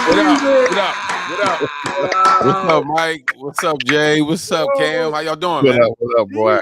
We needed you. Quincy, we needed you because this has been a serious show. Okay. And I'm exhausted. I just want to play now. I just want to play. Let's play. I just want to play because I'm exhausted. Like these dudes right here, Cam and Jay Black are literally trying to tell me if they offered us $50 million to buy Free Agent Radio, right? Mm-hmm. And our streaming partners, Media Room 360. So we added it's $80 million that they offered us. These mother over here talking about, well, we'd have to negotiate because after taxes, we just can't take that money. Quincy, I said this noise right here is me tapping the mic. That would be me tapping out. I'm gone. All right, I'll see y'all later. See, Quincy knows the grind. Right, I want no parts. I want 50? No parts. 50. All right, so let's. I'm just sorry because I know y'all talking about Yeah, no, but go. All right, so let's say after taxes is 25 million. All right, and then you got to pay somebody 5 million, so it's 20 divided by 3. Right around my way, that's like retirement. I don't even need to do the math. We could do 6 million a piece. We could do 5 million a piece. Like, do you look at? I'm just thinking about my expenses right now. Tell him. That's what I said, Quincy. Go ahead, tell him. Bro, you could listen. If you like, oh, I don't really like invest like that. You could take a million or two of that and just live off the interest of that. Just live off the interest. Live off the interest. Quincy, I said at my apex, at my high point, I've realized. Having money and then not having money, not having money. I've gone through that a bunch of times. I know my lifestyle really is just to be happy. I'm really $250,000 a year. That if I have that, I'm taking a vacation with the kids once a year. Girl, my wifey got a car. I got a car. We're good. Simple. I don't need money. Simple. I don't need to pour champagne out on nobody. Yeah. None. I'll be good. Especially my alcoholic ass. None. I don't need no champagne. Yeah, we good. We don't need to be straight. We good. Yeah. Somebody just already put a comment on Quincy. They said they love the F and Q. When you watch, you never know who they'll bring in the conversation. The funny thing is that we played a clip and I realized like without him stunning on us, he stunned on us. What? Because he had Neo on the clip, which is a huge star. Yeah. And no disrespect, but the biggest star we've had was somebody from Oaktown 357. So, hey, no, but I love her. Shout out to 357, man. I love her. And we still didn't figure out if she was 3, 5, or 7. Like we never got to that question. Because I was about to say 3 was my favorite one, but I don't know which one. You know what I'm saying? I don't know which one y'all had on. We don't know either. Yeah, we still don't know. We just know Hammer has something to do with it. And shout out to Hammer. It was his birthday yesterday. Hey, Q. Birthday yesterday? Okay. No, Hammer was going to beat me up in real life, and I'm still traumatized over. Why? What happened? We were doing Miss Jones in the morning. Shout out to Miss Jones in the morning at Hot 97. And he came to do an interview. And while he was driving, I did a top 5 reasons why MC Hammer lost all his money. And it was like the top 5 reasons. Like the number 1 reason was he was still giving money to try and find out who really killed Nicole Simpson. Now, that was probably inappropriate. Probably.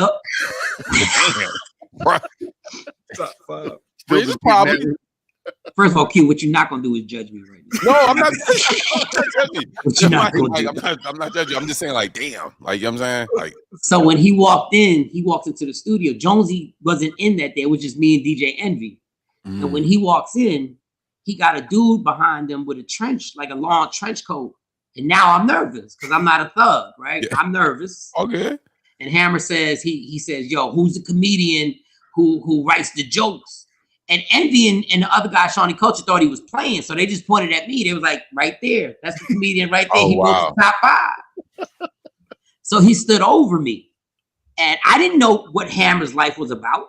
I didn't know that Oakland stuff. I just knew he wore pants and he danced. That's all I knew. Yeah, he put his whole hood on.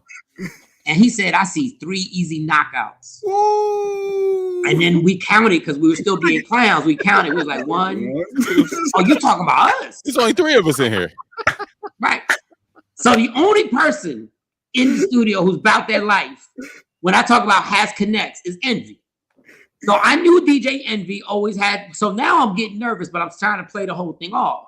So we're going back and forth. I'm like, yo, Hammer, why are you taking this so crazy? Like you created this situation. Like Arsenio, Living Color, they all made fun of you. Like, I'm just doing what a comedian would do. He's like, yeah, but I'm not cool with you and all this other stuff. So we're going back and forth. And the guy's still sitting in the corner with the stupid ass trench coat on. And I'm sitting there going like, I'm not dying. I'm not going to die today. This is not going to happen. So then, doing radio, as long as you did it, the awkward moment is when you go to commercial. Oh my goodness. Because now it's about to get real. Now you just looking at the papers, you checking the log. You like, I don't know about the log. It's the commercial log, y'all. So you just check the commercials. You like 45, 16. Yes, my 45. dude. Yeah. Okay, so now the commercial comes and we're at break and we're all on our phones. So now in Hammer's mind, he started realizing I am in New York. What are they doing? So he goes, I don't care what y'all calling your people. Y'all calling your people. And Q, I was so embarrassed because I was just playing Tetris. All I was doing was playing. Yeah, you was just putting the blocks together. I was just putting the blocks together. Putting the blocks together. I feel you.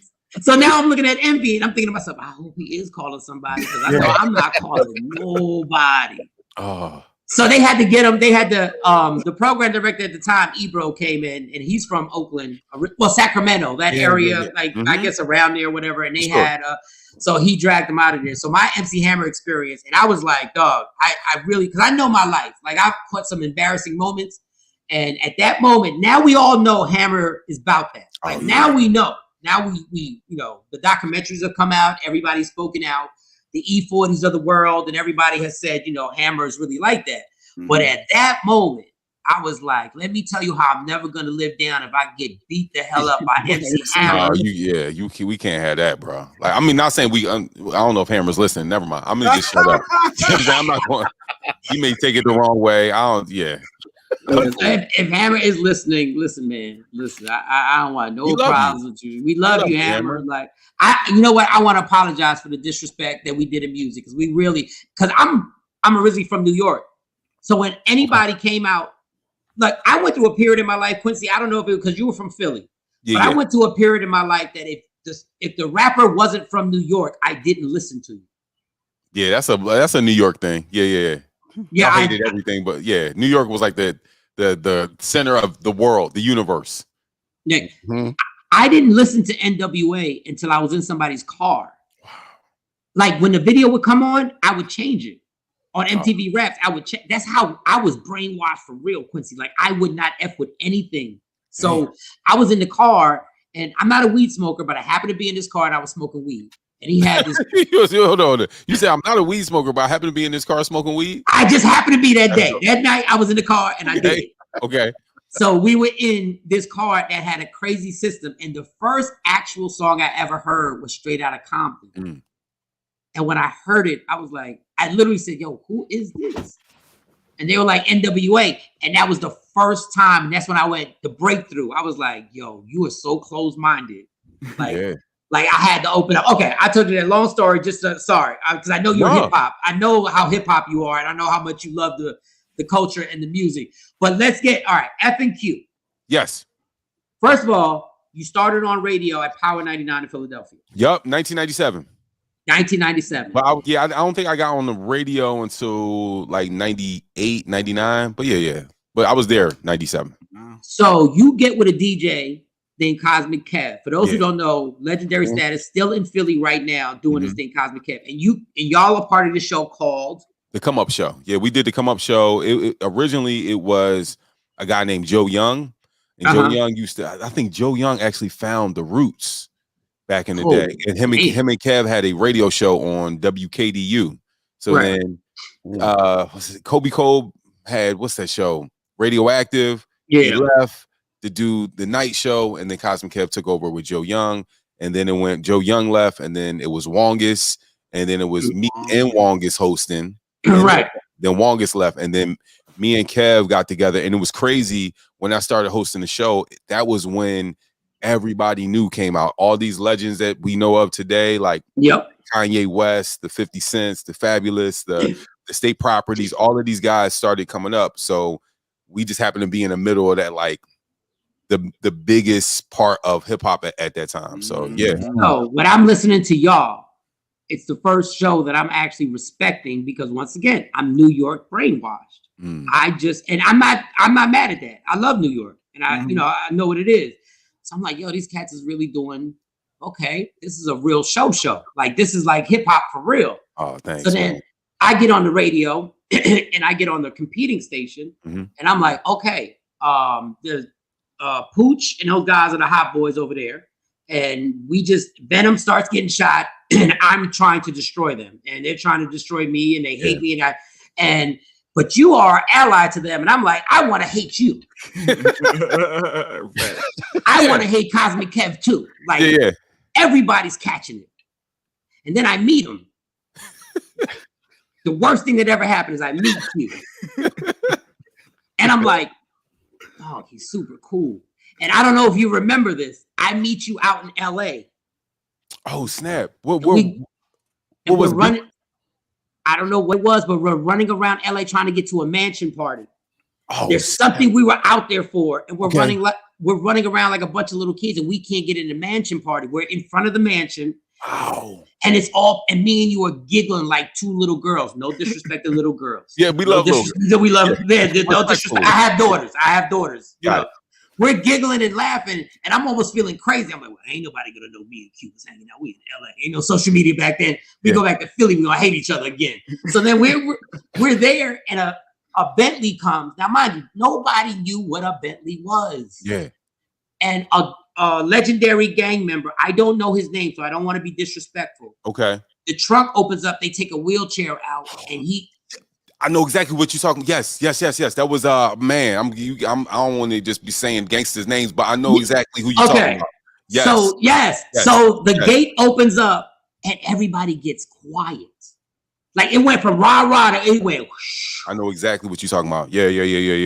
They roll him in. The gate opens up. Everybody backs up. He goes in. The gate closes back up, and we don't get in. But we wind up hanging out. The rest. So now we go back to Philly, and we have two-way pagers, right? We have the two-way pagers, right?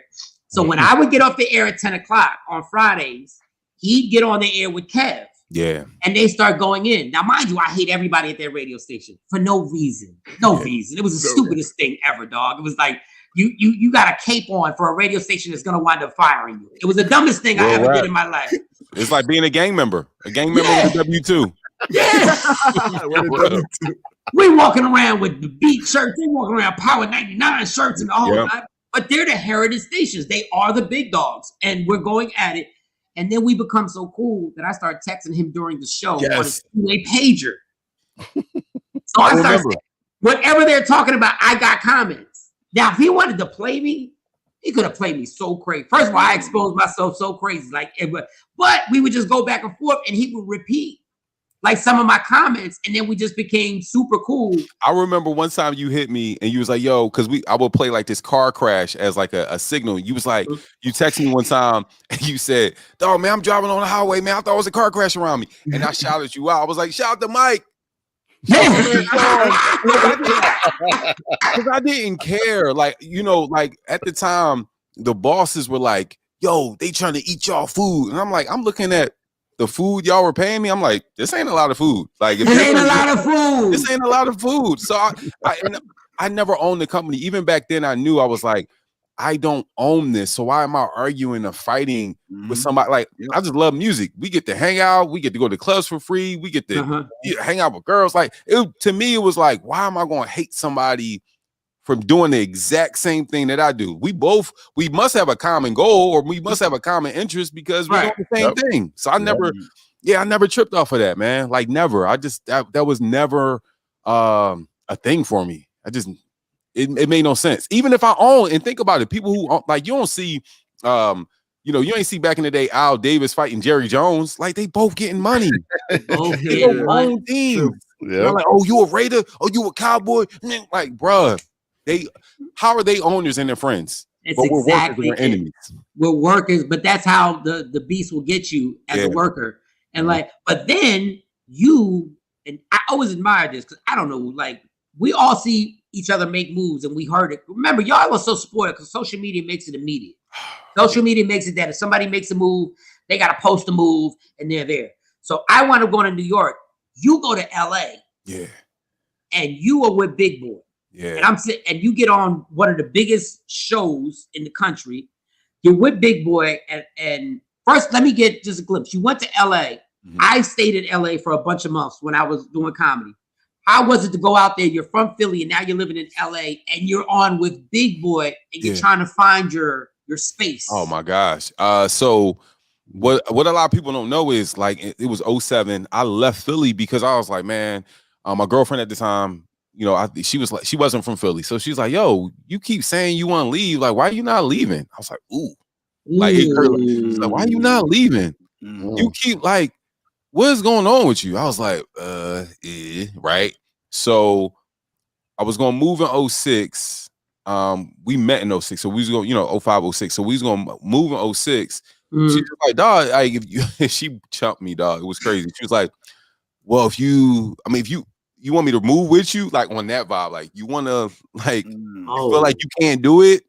Well, you need some help. You need a support system. Yeah, I was like, damn. And it got hot. So I was like, all right, I'm gonna leave. So 07, 06, they put me on the radio with Sam Silk. Sam Silk had the morning show in Philly. And I knew I was leaving. I just literally took that job on Power 99 just to save like all of my money to move to LA. Right. So when that show was ending, they knew they were gonna, expire his contract. They offered me before I left to go to LA. They knew I was leaving. They offered me 3 times what I was making to stay and do my own morning show on Power 99. And I was like, when you say 3 times more, yeah. Because I'm nosy and I'm that dude that breaks every dude code. I'm in your pockets right there. I want to know exactly what you turned down. Yeah. So was it 6 figures at that point? No, I was all right. So I was making 70. Base was 70, but we was killing the clubs and doing all that. Oh, yeah. So they offered me 210. They offered me 210. Like, yo, if you stay here, we'll give you this. And I was like, oh my gosh, because you know how Philly was back in the day. You can make club money and never even touch this other money.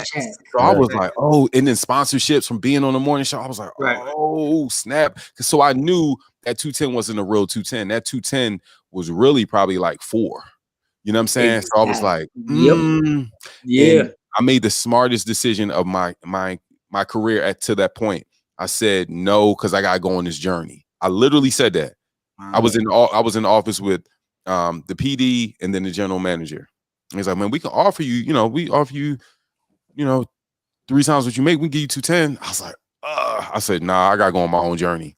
And I went on the journey and I didn't have a job. People think I moved to LA for a Big Boy show. No. Absolutely wrong. I just saved my money and I left.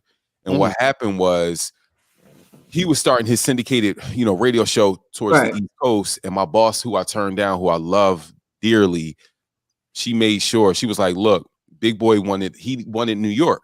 Because his sister station in LA was sister station to Hot 97. Hot 97 wasn't going to put him on until he had another really East Coast city that was going to, show that he could, do it.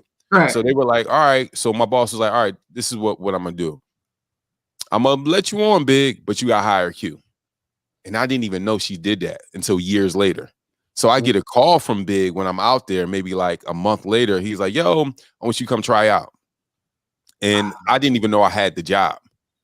So I'm like, I'm going out there because I knew Big for like 6-7 years prior. And then I come out and then I try out. And my first day I'm late because we were on East Coast time. So we had to, bro, it was bad.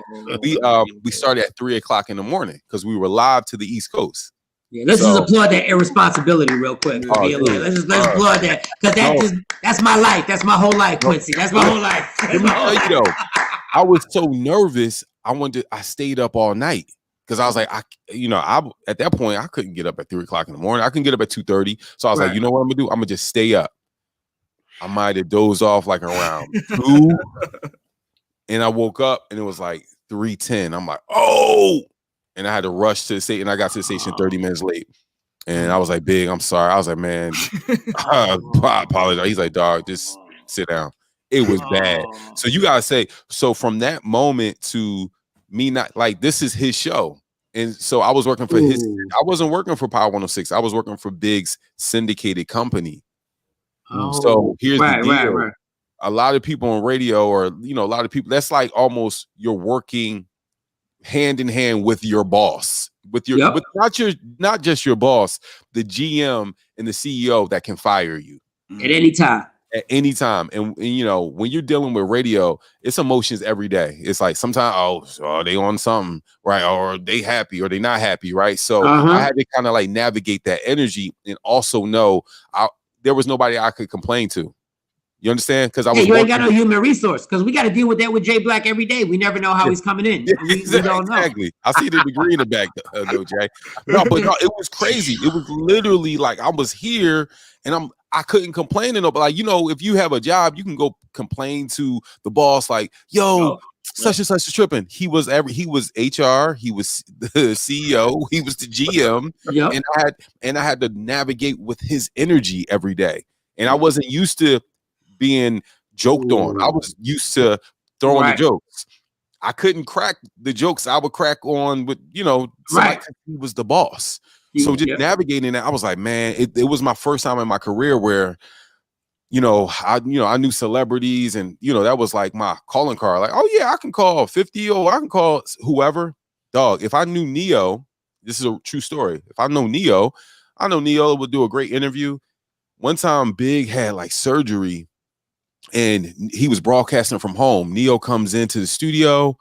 He's like, "Where's Big?" Big wasn't there. After they got off, Neo went to Big's house and just checked on him.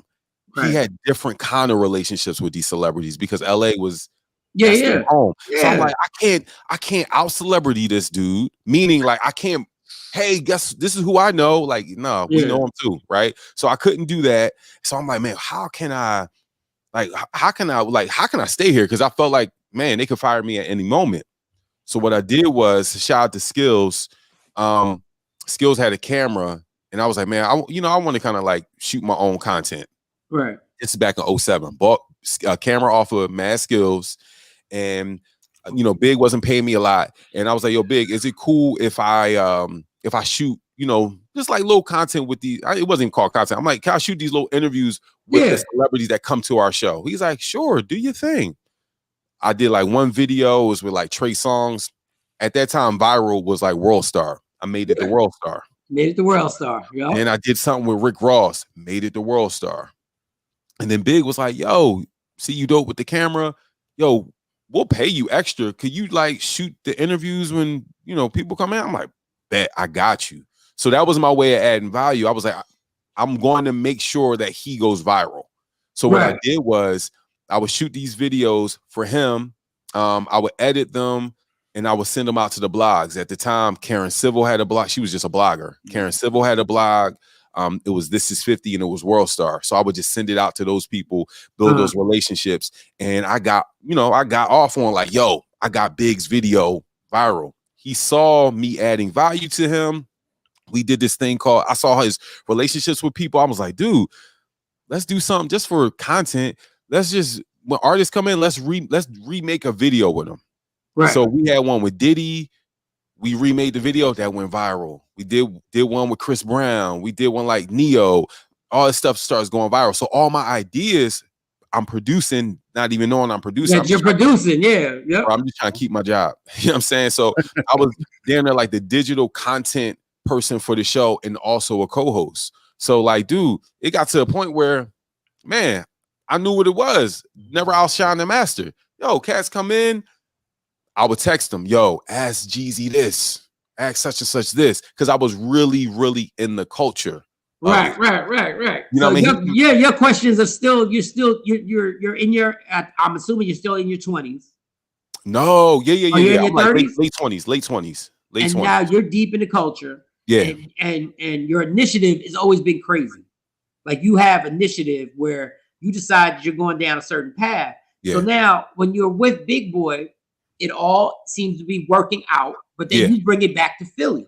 Yeah. Well, I didn't want to. I'm gonna be real. So at that point, it got to the point where Big hit me one because I'm just adding value. I'm just trying to add value. Yeah. Whatever, right? And one day he's like, Q, man, I see you work. I did this thing called 30 interviews in 30 days. I went around LA, interviewed like all these different stars, and Big is seeing this stuff. He's like, Q, man, you work hard. You always showing love. Like, what other things are you working on? And I was like, man, my boy has a movie script. I would love to produce it. And he was like, let me see the script. I sent him the script. He looked at it, or he got it. I was like, Big, you got the script? He's like, yeah, I got the script. And then it was like a week later. I'm like, Big, what's up? What you think? He just wrote me a check for 30 grand. Like, here, he didn't even read the script. Like, here, produce your movie. Just gave me the money. We produced the movie in like 2 weeks. Kevin Hart gave me a cameo. This is 2010. Kevin Hart gave me a cameo. So I'm like, oh, I'm producing now. This is dope. We did a screening here in LA. We building. It was like I call all of my because we had half the what's it called? We had half the screening room filled. So all I did was they was like, yo, it's not gonna be full. I called all of my people from Philly that was out there. I called, rest in peace, Russell Butler came through, Farnsworth Bentley, like all of these people came. Big is seeing this, like, yo, this little young boy that works for me is pull this off. The next day he came to me, was like, yo, I got an idea for a TV show pilot. And we lost you, Q. I'm right here. Oh, there you go. Go ahead. He was like, yeah, I was like, yo, I got an idea for a TV show pilot. Okay, and now he was we're like, talking. Yeah. He was like, can you think you could produce it? Sure. Gave me the budget, knocked it out. We had Jimmy Kimmel in it. We had Snoop. We had Jamie Foxx. Okay. And Wilmer Valderrama. Produced this whole thing. Ran the whole thing. And at the time, we just had my girlfriend who I was telling you about, who chumped me, became my wife. Yes. And we had our first son. And she was like, man, wouldn't it be cool to go back to Philly? I'm like, what? No. I just go back to Philly. Yeah, I'm like, what? Why? I'm like, yo, you're crazy. Like, why would I want to go back to Philly? I'm like, yo, shout out to Philly, love them. No, you know what I'm saying? Like, it took me. First of all, LA is weird because it took me a year and a half just to get my surroundings right. Dog is the weirdest place I've ever stayed in my life. Ever. It's very like. That was my real college. It was because I was around people who didn't care, right? They don't know who I was. They didn't care who I was. Like, it wasn't no, yo, what's up, Q? LA is not this big town that you just run into people. Like, when you run into people, you see is like, oh my gosh, I ran into somebody. Like, you don't run into people like that. And then even working with Big, I was just getting like started. I'm like, yo, this is probably like in a 4-year mark. He trusts me. Stay in that screening. You got me. Oh, the screening. So you bring everybody in. What is the result? What happens? People are going crazy over the movie. The movie does well. People are laughing. You know, it was crazy. Big sees that. Oh, this young boy is not just. I see what he can pull off. I didn't think it was. He in his mind, man, Q has produced so much for me, right? Like, you know, I've gotten so much money off this dude's talent. Let me just give him this money. He ain't gonna pay me back. Fast forward, he got his money back. We got a distribution deal. We had a 10-city release. It was, you know what I mean? It was, I don't like them. I can't watch the movie. There's so many mistakes. It was my first, you know. I've been there. I got a movie that I don't even promote that's on stream. I don't want anybody to get it. But I'm great in it. But so like, you know, through that, I'll start producing stuff with Big. We're like rolling. We're thinking about doing some bigger stuff. My wife was like, yo, wouldn't you want to move back to Philly? I'm like, no. Why? Like, we just getting started. Like, I'm like, yo, you get to go to Malibu any day you want.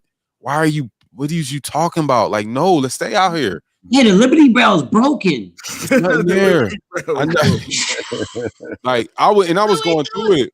I was going through it because I didn't have my own platform. Even though I was working with Big and I was doing some more producing, she was like, yo, like, you know, wouldn't it be? I'm like, no. So we came back to Philly right shortly after we had our first son. Wait, Q. Whoa. Oh, for a visit. Oh, for a visit. I thought that was the decision. No. Visit. Okay. We came back for a visit. We come to Lady B's like 30th anniversary show. Okay. And it's hosted by Radio 1. So everybody Radio 1, they coming up to me like, hey, Elroy's like, hey, Elroy's the program director at the time. Hey, how you doing? I'm like, I'm doing good. He's like, man, would you think about coming back to Philadelphia? I'm That's like, exactly his tight shirt ass. I'm like, I never ripped. So I'm like, nah. And then everybody's hitting me with it. I'm like, nah, I'm cool. But nah, it's good. It was good seeing y'all though. Yeah. Like, nah, I'm good. Go back to LA, get a call from Kobe Cole. He's like, yo, got this opportunity. What you want to do? I was like, I said, bro, I'm good. I tell my wife, she's like, why would you do that? We staying out here. I'm like, dog, no, thank you. Did she not like it? And you don't have to answer this because that's your wife and that's your family. So personal. Did she not like it in LA? Was it something that was just like she felt lonely, like she didn't have her family around her or something? So my wife is from Virginia. She thought moving back to Philly, we would be closer to family to help raise this kid. Right. Okay. Anytime you have your first kid, people think it's like, oh my God, I need help. It's like, no, you need sunshine. You need to stay in LA. Anyway, Kobe calls me. I say no. And then I'm talking to all these people. I talked to Kevin Hart. I'm like, yeah, what you think I should do? He's like, man, no, stay here. I was like, you're right. And then I talked to some more other people, and I'll never forget. Talked to I'm not name dropping. I'm just trying to spice up. No, but I love the name dropping because I use Kevin Hart when everything else fails. Yeah. I use Kevin Hart. Like when everything else, when I'm doing a story on an interview and it's not that your story's great, but when my story's not going well, I just drop Kevin Hart. Now I even drop Mike Blackson. Now I just drop Mike Blackson. I just drop them all in there. Yeah, it's like it's just listen. I'm just thinking of the PPM meter. Yeah, of course. Yeah.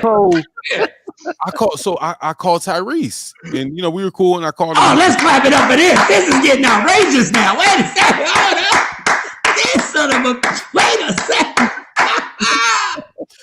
So I called my good friend Tyrese, right? I was like, and I said, Ty, man, what should I do, man? And he was like, first of all, I can't hear you over all of these women. Hold on, let me. No, I called Tyrese, and he was like, yo, dog, you need your own platform, bro.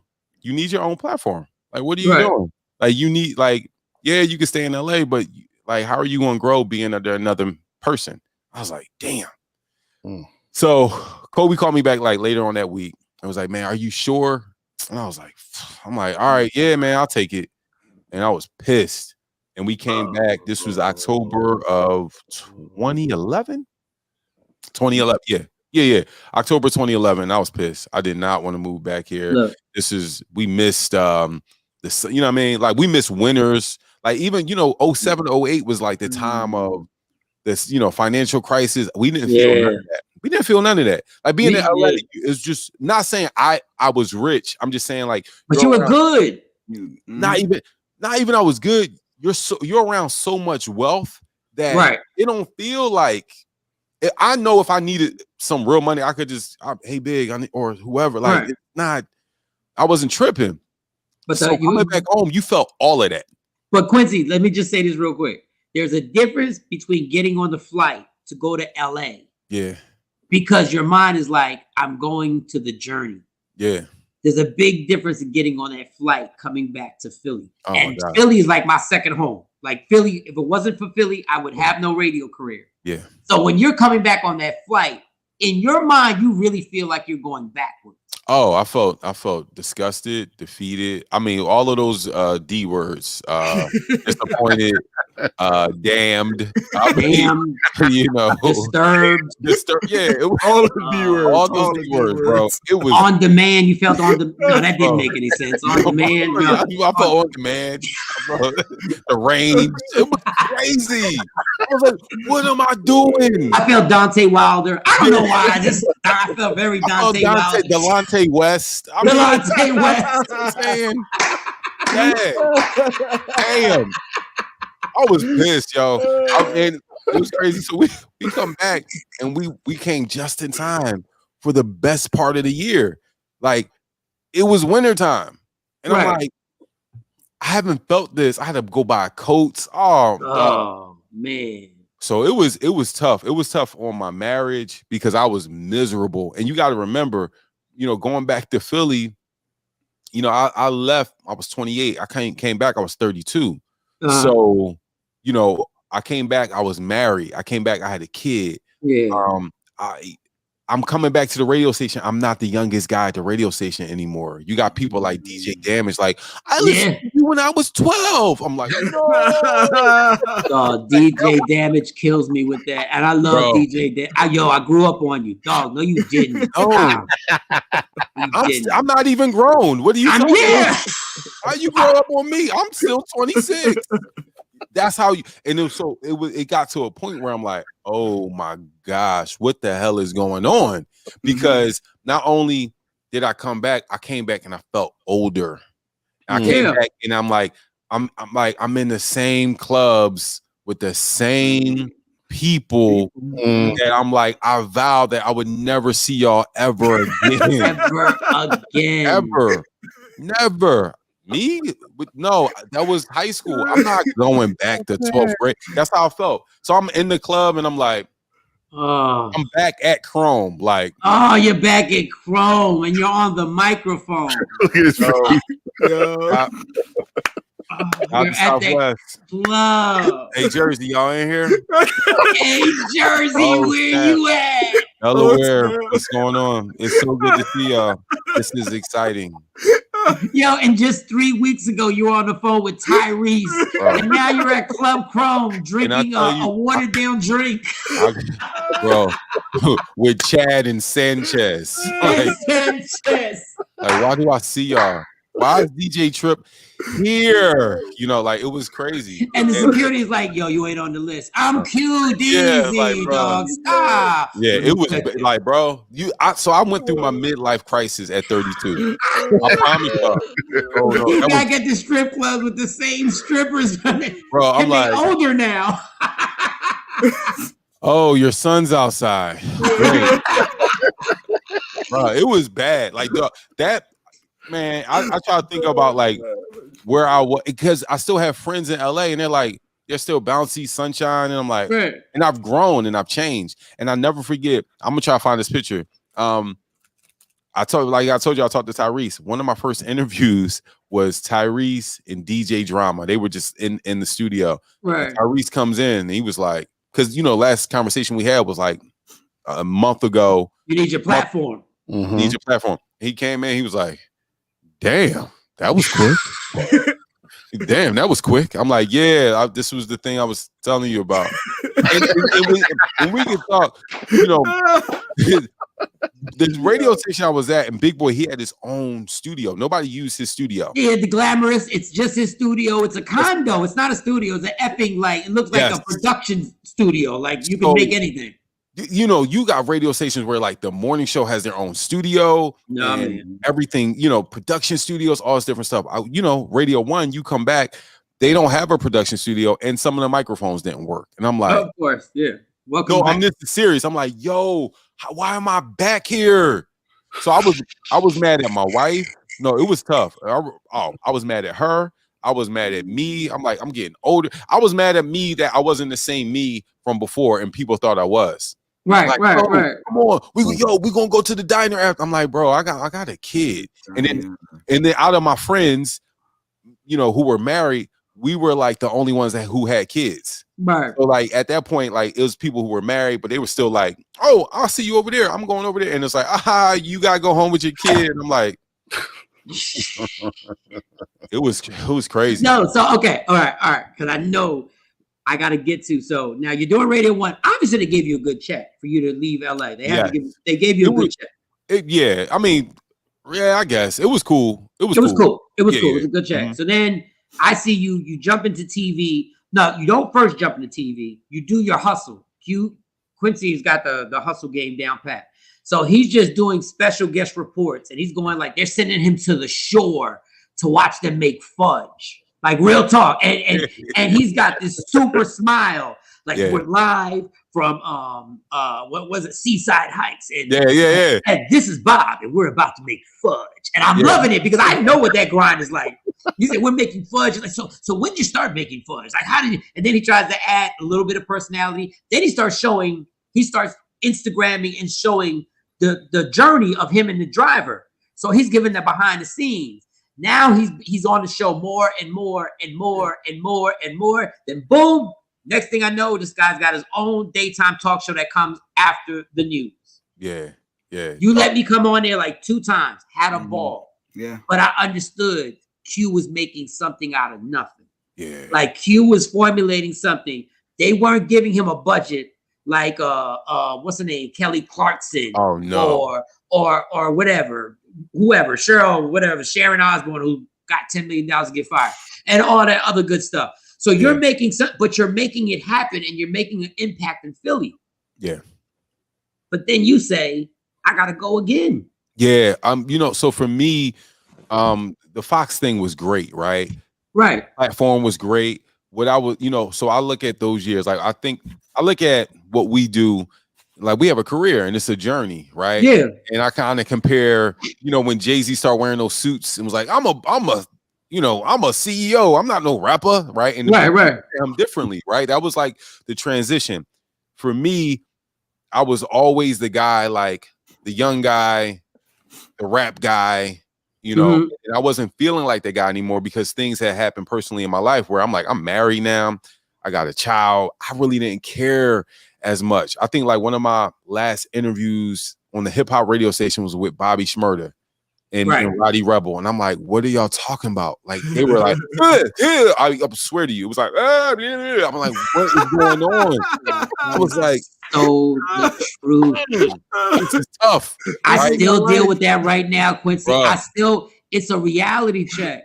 So we were on the cutting edge of hip hop. We were on the cutting edge of where in our location where we were rocking at. Yeah.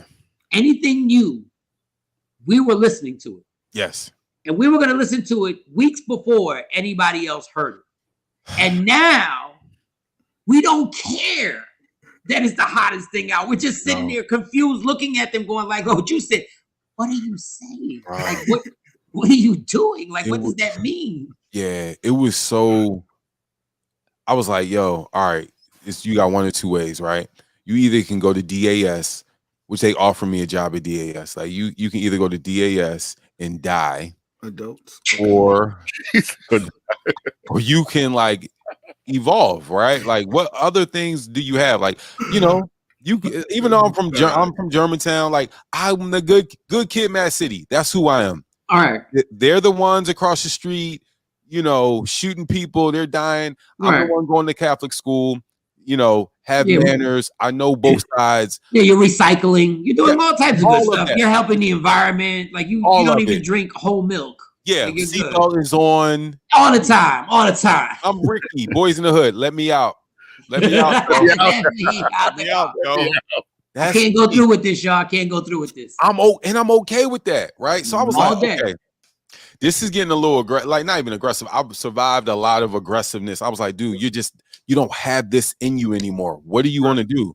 And I was like, man, well, I know I can speak to people. I know I got a good personality. And with the Fox thing, shout out to Jen Frederick. She was the one that would have me come on. We would talk about American Idol. This is back in like 2004. So she had me come on like once a week. We had a great rapport. When I was coming back to Philly, like I always, please use this, whoever's out there. I always would have people who are like in my board of directors, meaning if I was going to make a big move, even if I knew I was going to make that move, I would call Michael Shawn, right? Like, yo, all right, what do you think I should do? I'm thinking about leaning this way, right? So I will always have people around my journey. It would be who's I'm trying to think. Jen was there, Big Boy, Kobe, but like this was difficult because Kobe was the one offering me the job. So I had other people. So like Jen was one of those people. And I was just like, Jen, they want me to come back. She's like, yo, come back. We can like kill the city. I can get you back on TV like we were. So when I came back, they would have me on like once a month. And I knew all the producers in the background and all this stuff. And I'm like, I felt like they liked me. I'm like, man, why are they not bringing me up more than once a week? I saw other people, other radio personalities being able to be on the desk. I'm like, what am I not doing? And then I went back and looked at the tape, and some of the tapes, I was like, oh, I'm dressing like I'm on the radio. Like I would have baggy shirts and dress shirts. Like it didn't look like I should be on the news. So so then one time I was like, all right, I'm gonna hit him. Shout out to my man Will Patterson. Will works at Saks Fifth Avenue. If you guys need anything over there, but Will used to work in the radio. He worked at Radio 1. Yes, he did. Yeah, he sure did. Yeah, Worked at Power 99. Worked at Radio 1. Will is a great dresser, right? Like he just looked like runway, and I'm like, and this is the first time I was asking for help, and I feel like you got to be vulnerable and ask people for help. And I was like, Will, bro, I don't know, bro. Like they calling me once, but they're not even calling me as much as I feel like they should be calling me. I feel like it's because of my dress. Help me. What do I need to do? He's like, all right, your shirts are too baggy. Get an extra slim fit shirt. I'm like, a slim fit shirt. He's like, get a slim fit shirt. Got a slim fit shirt. He's like, all right, go to Express and buy like 2 blazers, a gray one and a blue one. I'm like, all right. And he said, yo, go to the tiebar.com. I don't even know. Like they had like $10 ties and handkerchiefs that matched. Yep. So I'm like, all right, for like under $200, I was good, right? Next time they call me, I'm on the desk. I look like I belong. Yeah, because you were dressed like one of the people they would report a story on in the beginning. Like you were dressed like and in news, the bank was broken into by this man. You know what I'm saying? Like I was keeping it too, like I was keeping it too authentic, right? So they called me this one time, I never forget. They were like, "Oh, look at you! Oh my goodness!" And we took a picture talking about social media. We took a picture, and I did like an exaggerated anchorman pose, like. Go ahead. Like, but when I took the picture and people saw it, it was like, "Yo, you look like you belong there. You look like one of them." Wow. So then they start calling me more, and I'm just getting every time I'm coming, I'm bringing a personality because we can't have dead air in radio. So the same thing with TV. So you keep it moving, you're gonna keep it. You're gonna keep the conversation flowing, and the personality stays there 1,000%. And now you're dressing the part, and then that leads to you getting the show. Then that leads to why when you've done amazing things because you turned down triple your salary to go to LA. Yeah. Now you have a talk show, and everybody from the outside is going, Q's killing it. Because now he has a talk show. He has a little radio studio that you're doing the radio show in too. You're doing the multimedia thing. I'm like, I'm actually getting a little jealous. I'm like, yo, he's right in Philly. I'm all the way in Dallas hustling right now. And God bless it. But I'm like, he's right home doing what he wants to do. And then at a certain point, before you jump, because we have to talk about the F&Q podcast, which is absolutely ridiculous. Thank you. With the reviews, and I know you're seeing the response and the show, but you have to leave this situation. This talk show on Fox, which everybody dreams about having, you have to leave. Why? Because I didn't own it. It got to a point where I was doing radio and TV, like you said. We had our 3rd child. I was working extremely hard. And I never forget the first week I did radio and TV, and I was like, man, this is the goal. But I was like, no, this wasn't the goal this way, right? Like I wanted to do it when I had like you said, I didn't have big budgets on either one of those. So it was like a lot of stuff coming out of my pocket, a lot of my energy I needed to exert. I'm working with, certain people like, man, well, I want to be on TV too. I'm like, you don't even know this hustle that I just did to get here. Like, stop. Let's just stick to what we're doing, right? So it's a lot of that energy. And I got 3 sons, and my mom passed away she passed away 2017. Right. Okay. So I'm doing TV. TV's not fun for me anymore. I'm trying to figure myself out. Radio comes back. I'm doing radio and TV. I'm like, yo, I'm making money, but how much money are they making off of me? And again, I saw a great man. And y'all know him. I saw a great man do a lot for the community here in Philly.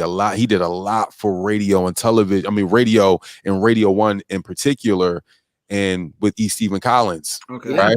Yeah. But his kids don't own the radio station, right? Yep. And he did so much, and he built so many bridges for so many people. And it's like, you can't, like, I can't give my kids shout outs. And I'm not saying E did that, right? I'm not.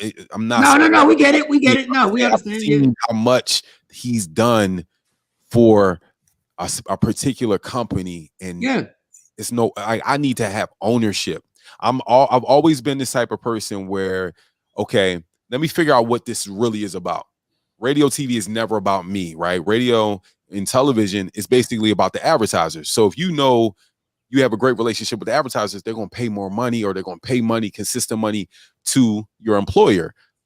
My thing is, when I went to Fox, I started understanding the money of it a little bit more, because this is the first show of its kind. Yeah. Right. They did news. You can't do live reads on news. You can do live reads on an entertainment talk show though. So then people start coming in and telling you the budgets, like, oh man, we just made $100K off of it. I'm like, You're like, you raising your hand. Like, I don't know if you should tell me that, honestly. What it did for me was I started piecing stuff together. Like I start asking certain people and start piecing things together. I'm like, oh, I knew the roundabout how much they made. I never forget we were in this meeting and this head of sales came in and was like, oh man, we're making hand over fist on the queue. And then somebody else was like, no, it's no. No. Really? He's sitting right here. No, Q, I understand your gripe. Man, that's the worst feeling, working on the last morning show I work with. So we go on there and they're like, we're in 15 markets. Then they come back. Yo, we're now in 27 markets. My check ain't changed. Now we're in 30 markets. My check is still the same. Come on, bro. Now it's to the point where when you bring up more markets, I'm getting pissed that I signed this ridiculous crime contract. So when we hit 50 markets and nothing has changed in my life financially, and I'm not saying it's all about money, it's about your worth. Yeah. I know what I'm bringing to the table. You know what you're doing that's making them get hand over fist money and nothing's coming to you. So then you decide, I got to go. Yeah, and I'll tell you this, and this is what I learned a long time ago.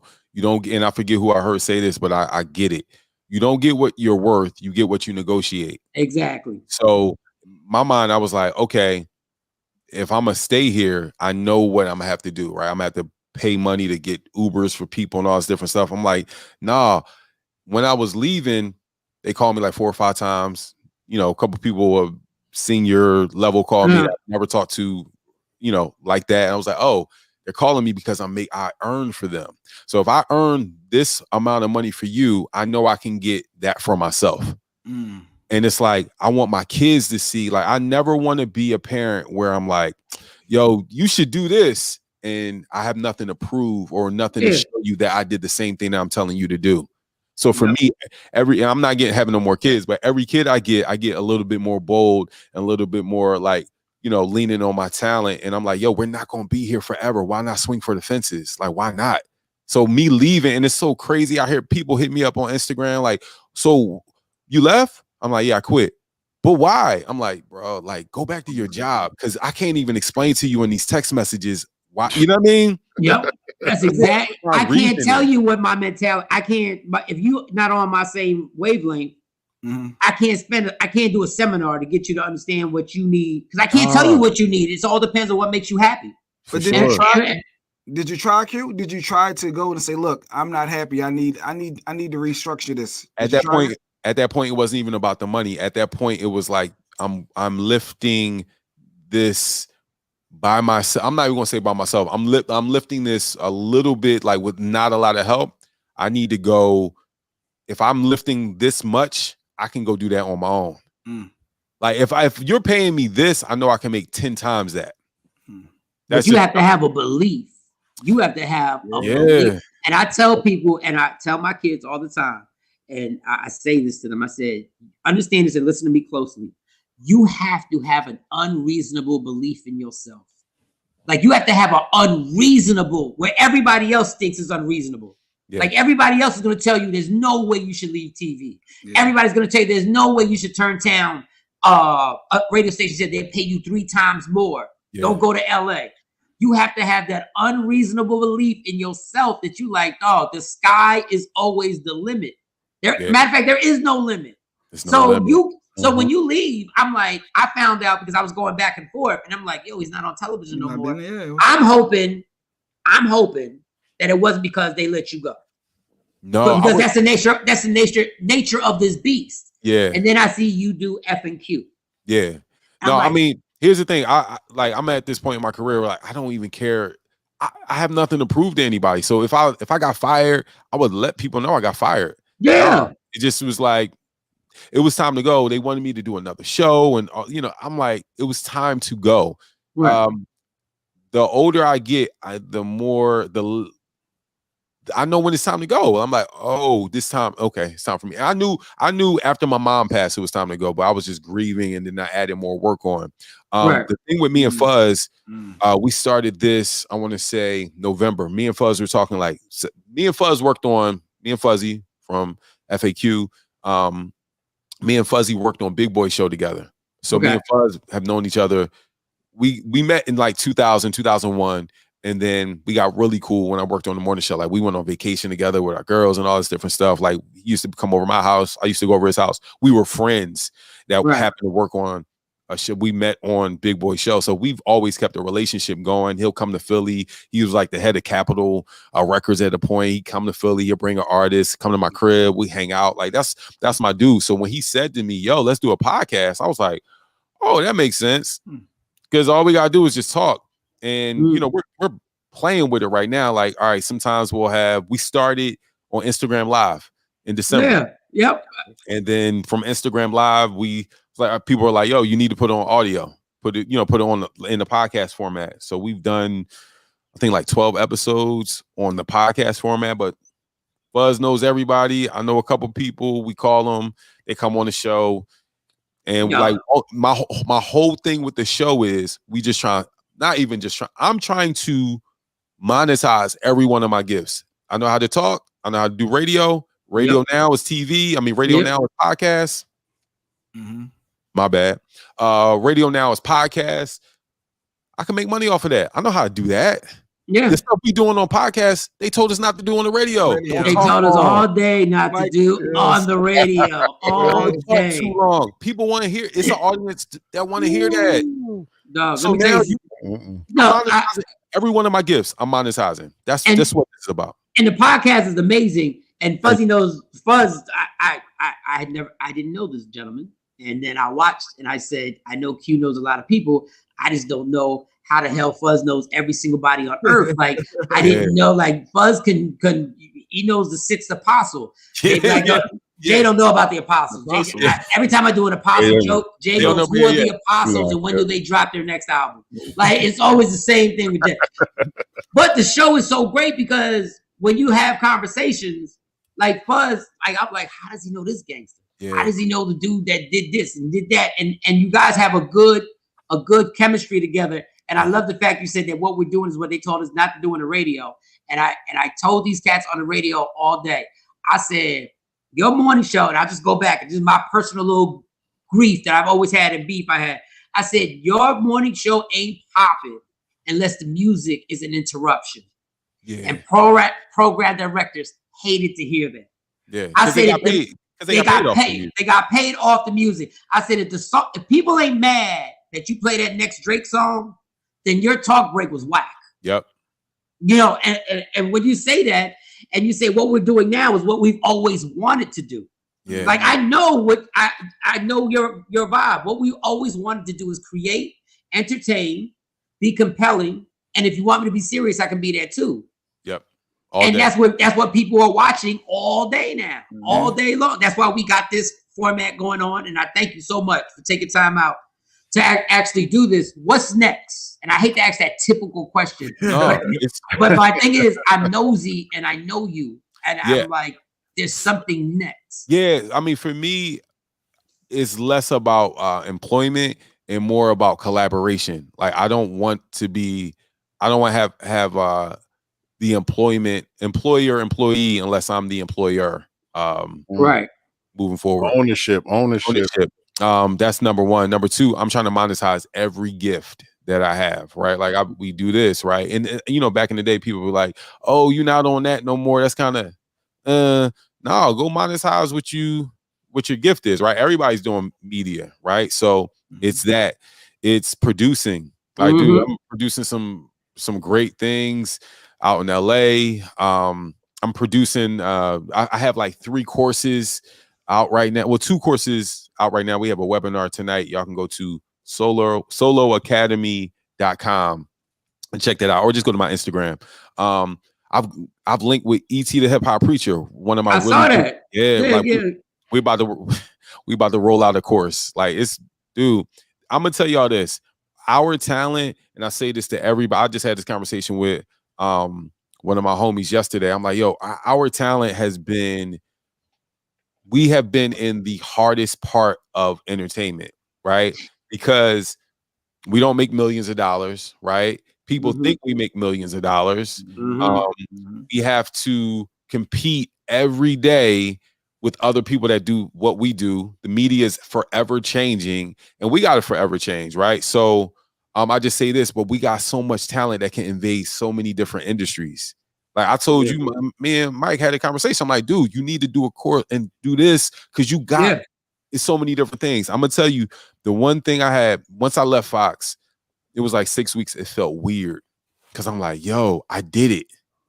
Now what? Right. And I did it. And I'm like, I know we working on some things. I'm working on some things over here. And I'm like, this feels weird because I worked for people for so long. And now I'm working for myself.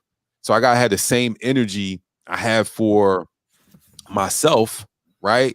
That, you know, that I have for these companies. Y'all said, yo, Q, 8:30. I'm here. Yo, I was up right when I got up. I'm like, damn, I forgot to send Jay clip here. The clip. Like, I'm not playing. Like, this is me represent. Like, I'm acting as if this is the studio because it is. This matters. However you do one thing is how you do everything. Yeah. So I'm just like, so for me, it's monetizing my gifts. I got 3 courses. I'm doing some real stuff with ET, producing podcasts. My wife is about to come out with a course. She's a school counselor. She's about to come out with a course, just teaching kids how to navigate social media and technology. You can go to don'tsweatthetext.com, like techniques, text. Yeah, got it. So yeah, dog, we just full on ownership.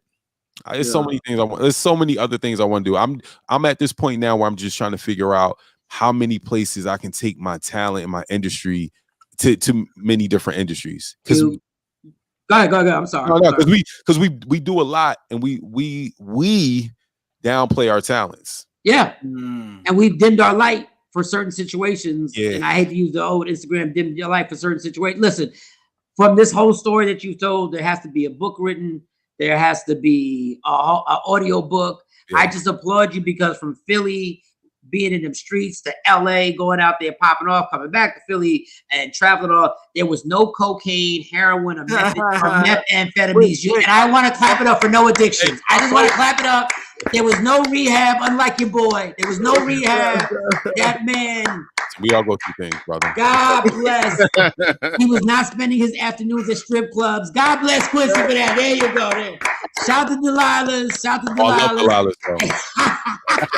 Only person I knew at Delilah's because I was so hungry all the time. V, I don't know if she's still there. V, she was the food order person. Shout out to V. Yeah. I haven't been there in a while. It's been a long time. And Jay Black is gonna send you the link because I have the one-man show called Relapse Again, where I do an hour and a half of one-man show. It's virtual. We're gonna send you the link. I really want you to tell me your opinion on it. It's all about my battle with addiction for the last 20 years. So we put the one-man show. It's actually up. Don't forget, y'all can go to YouTube and check it out, Relapse Again. And y'all can go to Eventbrite and still research it and put Relapse Again. But I'm going to send you that link. Jay Black's going to send it to you. And please give me your strong critique. Will do. On every aspect of it. Okay. All right. Quincy, God bless. We will obviously talk soon. Yes. And I'll talk to you. Quincy Harris. Ladies and gentlemen, Quincy Harris. Quincy Harris, ladies and gentlemen. DZ. That's good when we got a friend. When we got a friend who's successful. Yes. Like you ain't never got to worry about Quincy calling us up asking for money.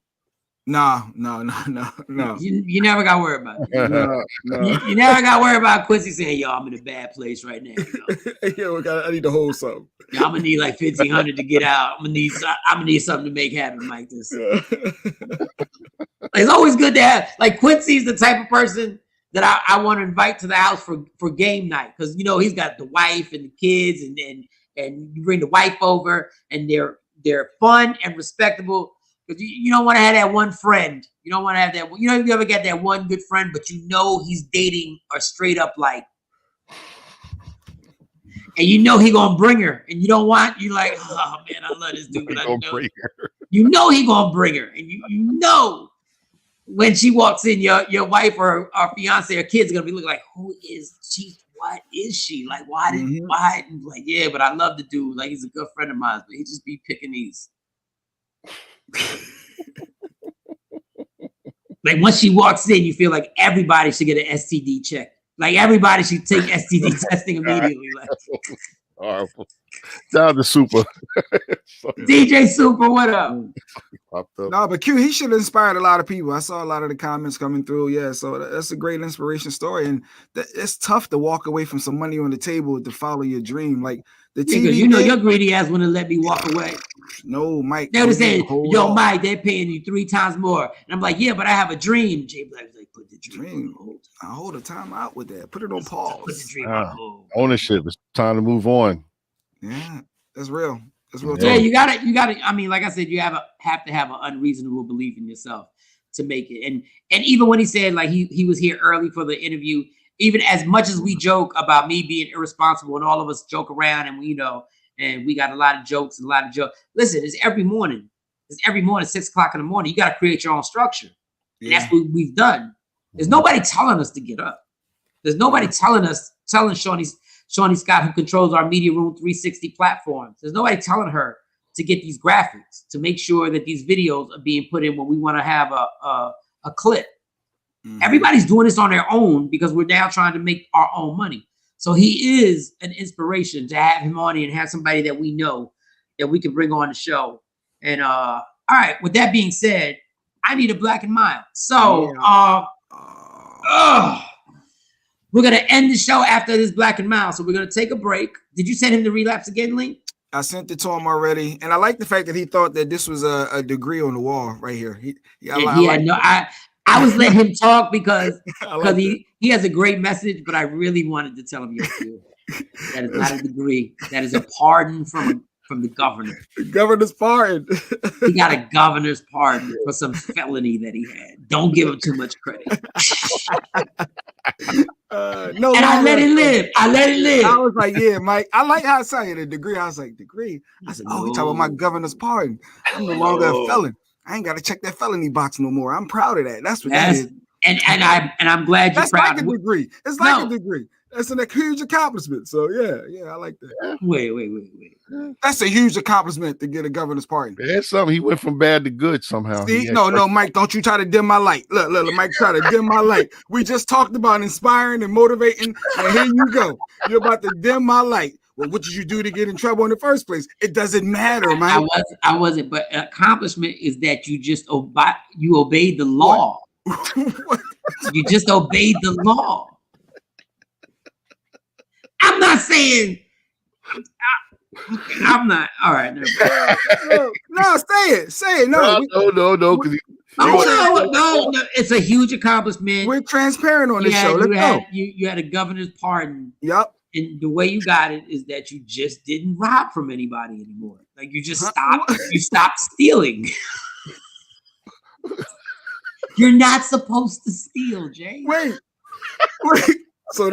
So because I no longer was into stolen cars as a youth, yes, you learn, you grow, and you learn. You told me to speak on it. I was gonna shut my mouth, Jay. I was gonna keep it quiet. Now it's personal. No, wait, now let's go. So because I've been institutionalized, because you learn your lesson, you still want to hold that against someone? I think we have another topic. No, I did not. See, I didn't say. See, that's what got you in trouble to begin with, that aggressive attitude. That's exactly why you have a pardon from the governor.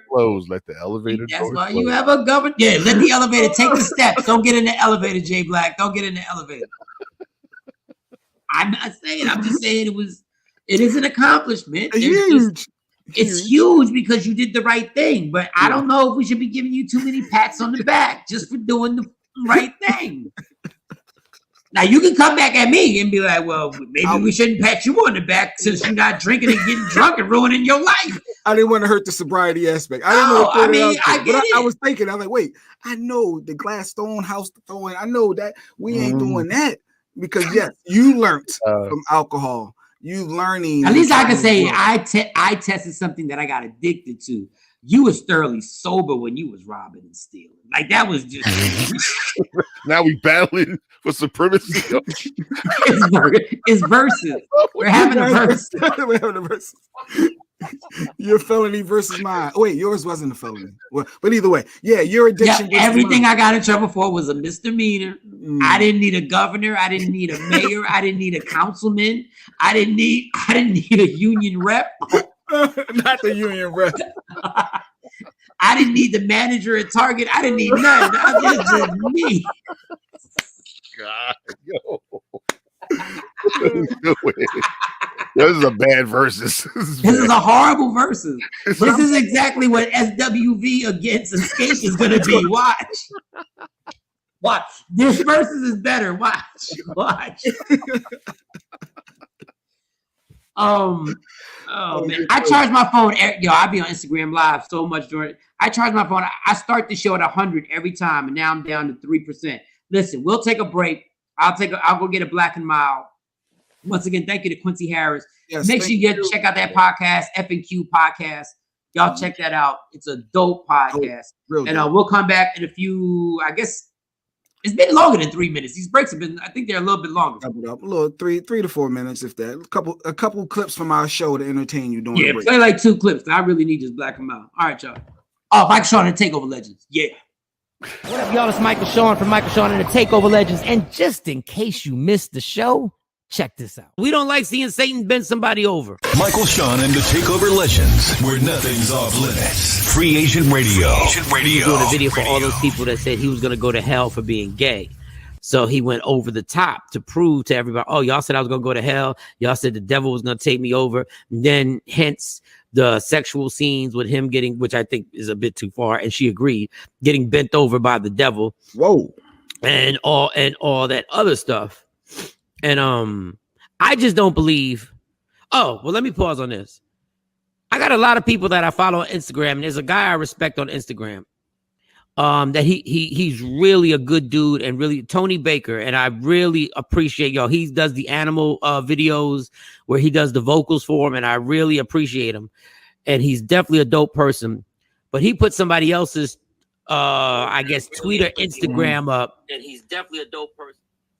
So he put his Instagram up, and it was like, do y'all forget when 3 6 Mafia? He didn't say this. Tony Baker didn't say this. He put somebody else's post up. When 3 6 Mafia made reference to different satanic things, and DMX made reference to different devil things and all that other stuff. And the reason why, this is not what Tony Baker said. This is what somebody else said. Y'all, this is basically because he's gay. And I'm only going to speak from my point of view to the person who said this is all because he's gay. Stop it. We've been over that for a long time. Oh, I thought you were about to say I've been gay. Okay, go ahead. No, you stupid. Nobody cares. Nobody cares. It's not about that. Like, stop. It's about there's agendas being pushed behind. Lil Nas X did not go to that multi-million-dollar, maybe $1 billion company and say, this is the video I was going to do.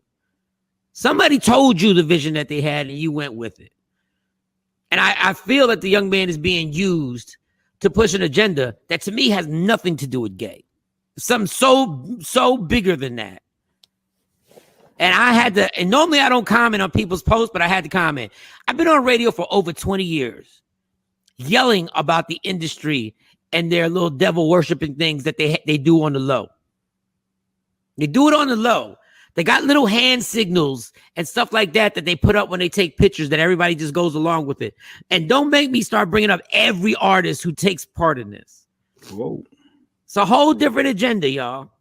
The gay thing is just, look, are there people who still have a problem with people being gay? Yes, they are. I ain't one of them. So I already know that's the whole, they're just doing this because no, homie. You're too young to understand what you're getting yourself into right now.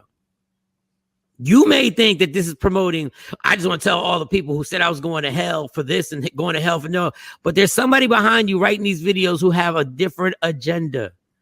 They got a different agenda. So I just want to make it clear. I could give a damn who's gay. I could care less be who you are all the damn time. I could care less for real. In my mind, that got played out 20 years ago. That like, I could care. I really, really could. But it's the agenda of y'all trying to sneak this little devil thing in there, and y'all try to sneak it, and then y'all try and then change agendas and be like, oh, it's because he's gay. No, it's because we don't like seeing Satan bend somebody over. How about that? How about it's that simple? Michael Shawn and the TakeOver Legends, where nothing's off limits. Free Agent Radio.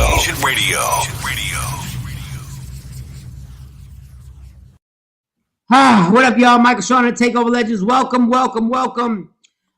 You're listening on freeagentradio.com. Thank you. Spread the word. Download the app. If you want to see the visuals, Media Room 360 on all platforms. What platform? So on smart TVs, you can go to the Roku. You can go to Wait. Is it Roku or Roku? I don't know. I always change it. I say Roku sometimes, and I say Roku sometimes. Roku. Okay. So tomato. Yeah, it depends on if you own it and have it, and if you don't. You trying to say Jay ain't got Roku? No, I'm just I feel shade. No, I feel shade. Y'all just throwing shots because I got my governor's pardon that I'm proud of. Mike throwing shots. Oh, man, you don't just say what you say. What we're on. Say what we're on YouTube live. You can go on YouTube, Media Room 360, Facebook Live, Media Room 360. On your smart TV is Roku, Amazon Prime. Oh damn, I'm watching a break. Yes. Twitch, you got them all. Twitch, everything. People have been gay forever. Saintism has been too. They don't go hand in hand. Jasmine, I'm not getting into that whole thing. Back into the Lil Nas X and all that again. Yeah. Watch the replay. If you go to Media Room 360 to their page, download the app. You can watch the replay from all of our previous shows. The Jordan, the Lil Nas X, all of those. Jasmine, I don't play with the devil. I don't play with that whole thing. So hey, look, whatever my daughter tried to explain to me that Lil Nas X was basically trying to do a video that showed what everybody said him being gay would lead him to. That's it. That God bless him. You ain't gonna see no video with Satan. Nah, I'm not doing that. No, I'm good. So, and I'm not I'm not religious. I have a connection with my higher power, and everybody, God bless. But that's exhausting getting into that turned into something. They're on. They were on a Black and Mild break. The fact that people know it's a Black and Mild break. Oh my God. Oh, Starty, y'all, you better reach out to Black and Mild to get this sponsorship started, because I'm really doing. I'm gonna start taking my Instagram live out there with me, and just show y'all. But damn, this show really is tiring. Like, I really feel like we go through highs and lows. Shout out to Quincy Harris for being part of the show. QDZ. What else? When we started the show, what were we talking about? I even forget what we were talking about. We were talking about the Quavo and Sweetie, their elevator situation. I guess yeah, we could shortly revisit it a little bit if you want. But man. Yeah, finish with a high. No, maybe not. Let's finish with the funny. Now, you know what we should have talked about today? Something you had on Instagram, Jay. That I had on Instagram? The question you asked. The soulmate thing. Yes. So I put out on my IG at IamJBlack_. Follow me. IamJBlack_. So I put out there because I got in the IG about 9 weeks ago. But here we go. So are soulmates discovered or built? So can a soulmate be discovered? Are you discovering your soulmate, or is it something that is built? And Cam, I just like the question. I put both. I think you could discover a soulmate, and a soulmate can be built. Yeah. I don't think there's a regulation on how it should happen. And guess what? I'm gonna mess everybody's little dream fantasy thing up now. As always, here he goes. I'm gonna screw this whole thing up for you. Let's hear it. You may meet your soulmate, and the relationship may not work out. It might be the wrong time. You might have met the soulmate at the wrong time. Now, I'm not speaking for me, so I don't want Stacey hitting me up like, what you trying to say? No, I'm just saying that you can meet somebody at a time in your life. Two people could meet where it's just not the right time. And you can live happily ever after with somebody else. How about that? Is it really happily ever after though? If that's your soul, if you're not with your soul, did you just say nigga? No, I didn't. No. I said yeah. I didn't. I thought I heard a little. No, I didn't. Taking this barbershop thing to look. Yeah. Like, no. I didn't. That's what it feels like. Like he slipped up. We're gonna stay broke now. We gotta say now. Might go ahead and being real. No, but yeah, if that's your real soulmate, how could you truly be happy if you're not with your soulmate? How about this? There have been people who have been with their soulmate, and unfortunately, the soulmate passed away. They want to remarry and being very happy with that person for another 40 years. They settled. Okay. No, it's not settling. I don't think there's honestly, I really believe this. Stacey, if you're listening, don't take this no type of way. I'm saying people think that there's only one person in the world they can be happy with. I'll take it a step further. There is a great chance that Stacy could have met somebody else if we weren't together and be absolutely happy with that person. It doesn't have to be this mystical thing where you're like, I could only be happy with that person. There's no other way I could be happy with that. Just think about it. If you were just born, if Stacy's parents wouldn't have moved to Jersey and my parents wouldn't have moved to Jersey, we would have never met each other, chances are. And we could have still been in happy relationships with other people forever.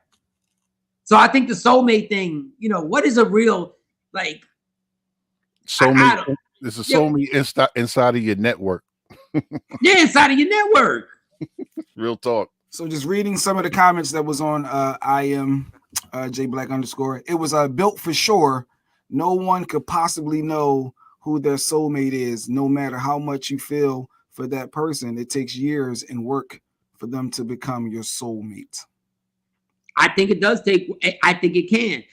Okay, that's the built one right there. Now there's somebody you can meet, and there's just an instant thing that just hits where you feel connected to that person. Yeah, you might have known them for 10 minutes, but it feels like you've known them for 10 years in terms of likeness and common things and things of that nature. You know what I'm saying? So to me, that's kind of with Mike with that. It could be either way. It could be both. It could be either way. And it could also be, it could really be either way. The first time I saw Stacy, her, I was at a house party.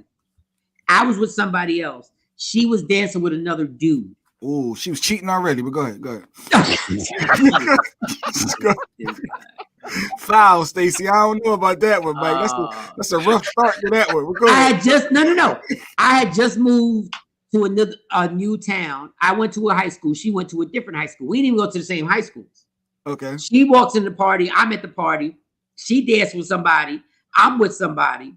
And I noticed her, and there was a little thing. I was like, said, okay, it's all right. I don't know what this is. I don't know what this is, but for some reason, I got my eye on this person. Now I knew something was going on. I felt something, but I didn't know. Then I actually started talking to her, and we was just talking. And I dealt with one of her friends, but I still kept looking over there, like kept going, what is it? And then we had some conversations, and our conversations were easy. Wait. When you say you dealt with one of her friends, was it like a serious situation, or was it just a? It was a high school thing. It was a high school boyfriend girlfriend thing. You know, it wasn't nothing. Is that girl code? Did Stacy break girl code? Was she friends with that? Well, let me tell you what you're not gonna do. There you go, boy.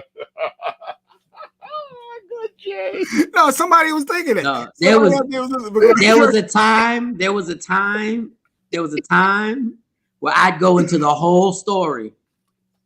But early in this free agent radio thing, I got checked. Oh yeah, I forgot. I can't play around. I got checked, and guess what? I do not want to revisit B. I don't want to sit in that bed and be like, I'm sorry. Messing with J Black playing around. Games. Matter of fact, Stace might ask for Jay. She's like, Jay's nearby. Can you hear me? Call Jay on the phone. Yeah, let's Jay on the phone. No.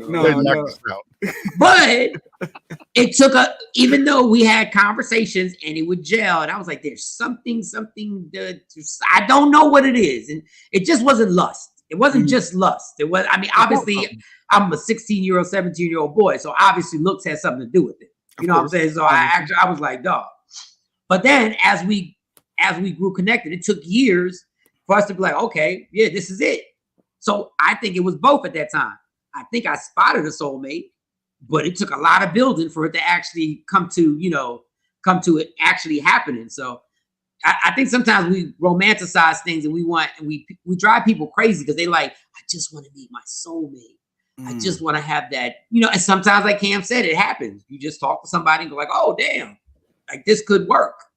Yeah, it could work. I don't even want to I think that's what makes relationships so damn hard, because we put this little mystical way it has to happen, and we turn everything into a Lifetime movie. Like everything turns into a movie. It's got to be beautiful and it's got to be this. And every relationship is different. I'm gonna share this. Here we go, being transparent. I actually ghosted my wife when we first were together. I ghosted her. I was out. I left. You want to continue the story? You sure? No, I mean, look, we're completely. I figured since I said the little Stacy thing, let me go on this even the playing field. Hold on. Paul says soulmates don't mess with your Call of Duty bag. Real talk, sweetie. That was Sweetie and Quavo. Yeah, that was a good one. Good one.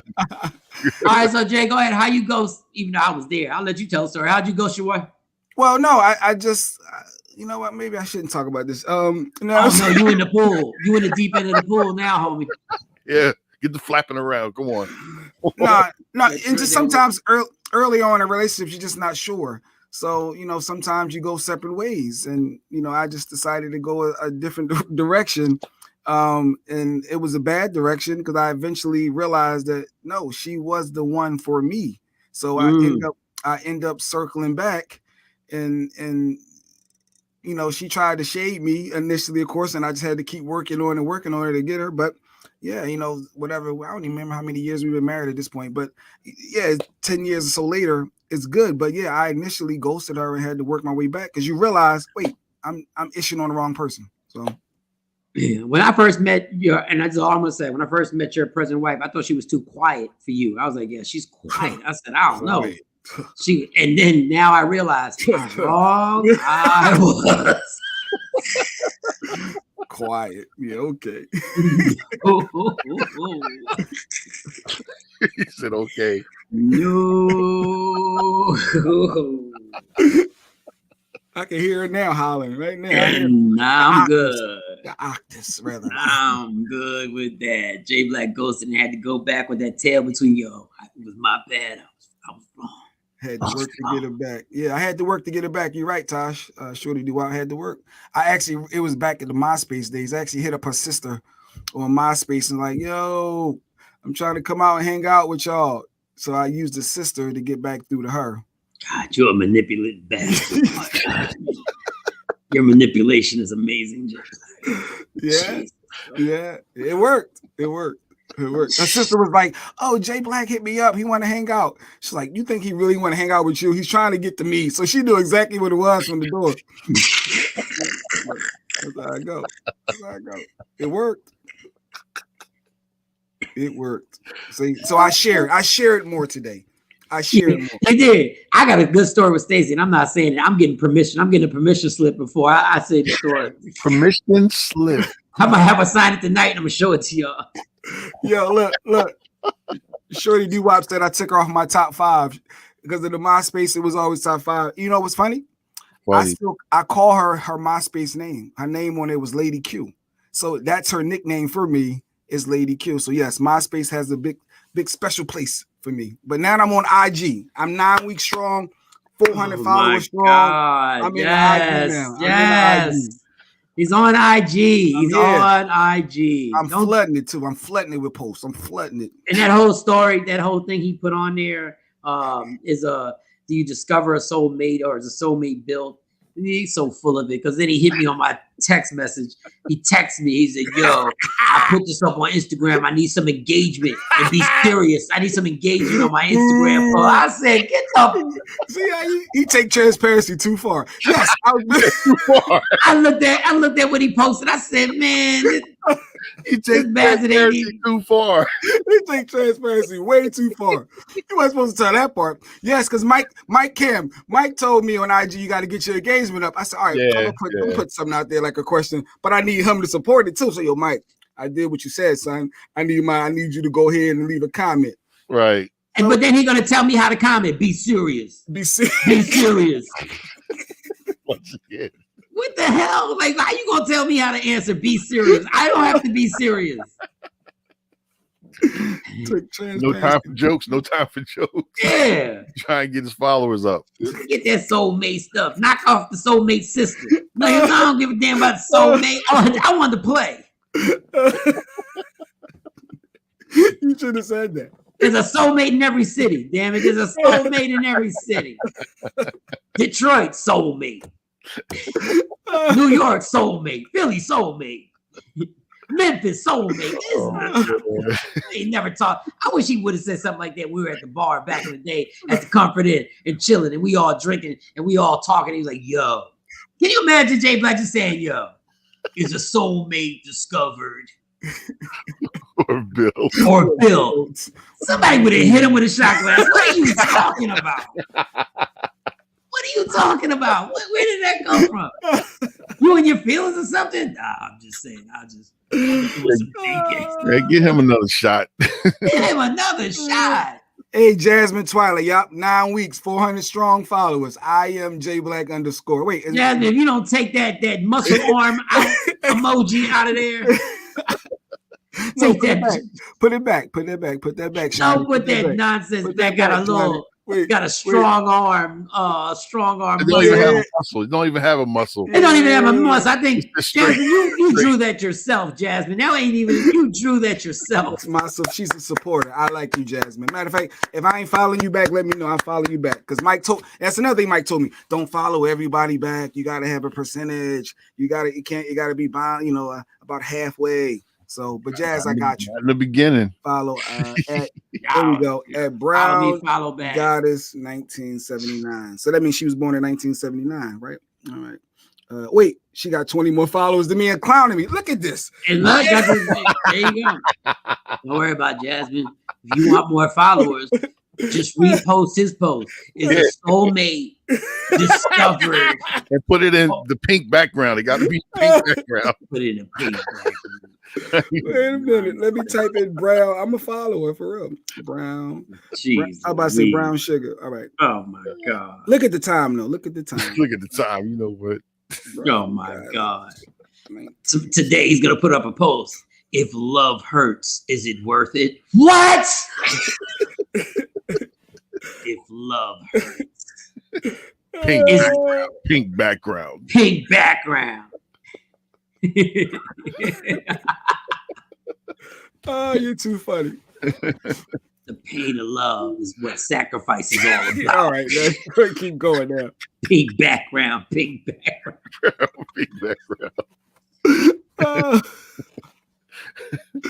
I'm gonna start putting comments just to battle his sentimental comments.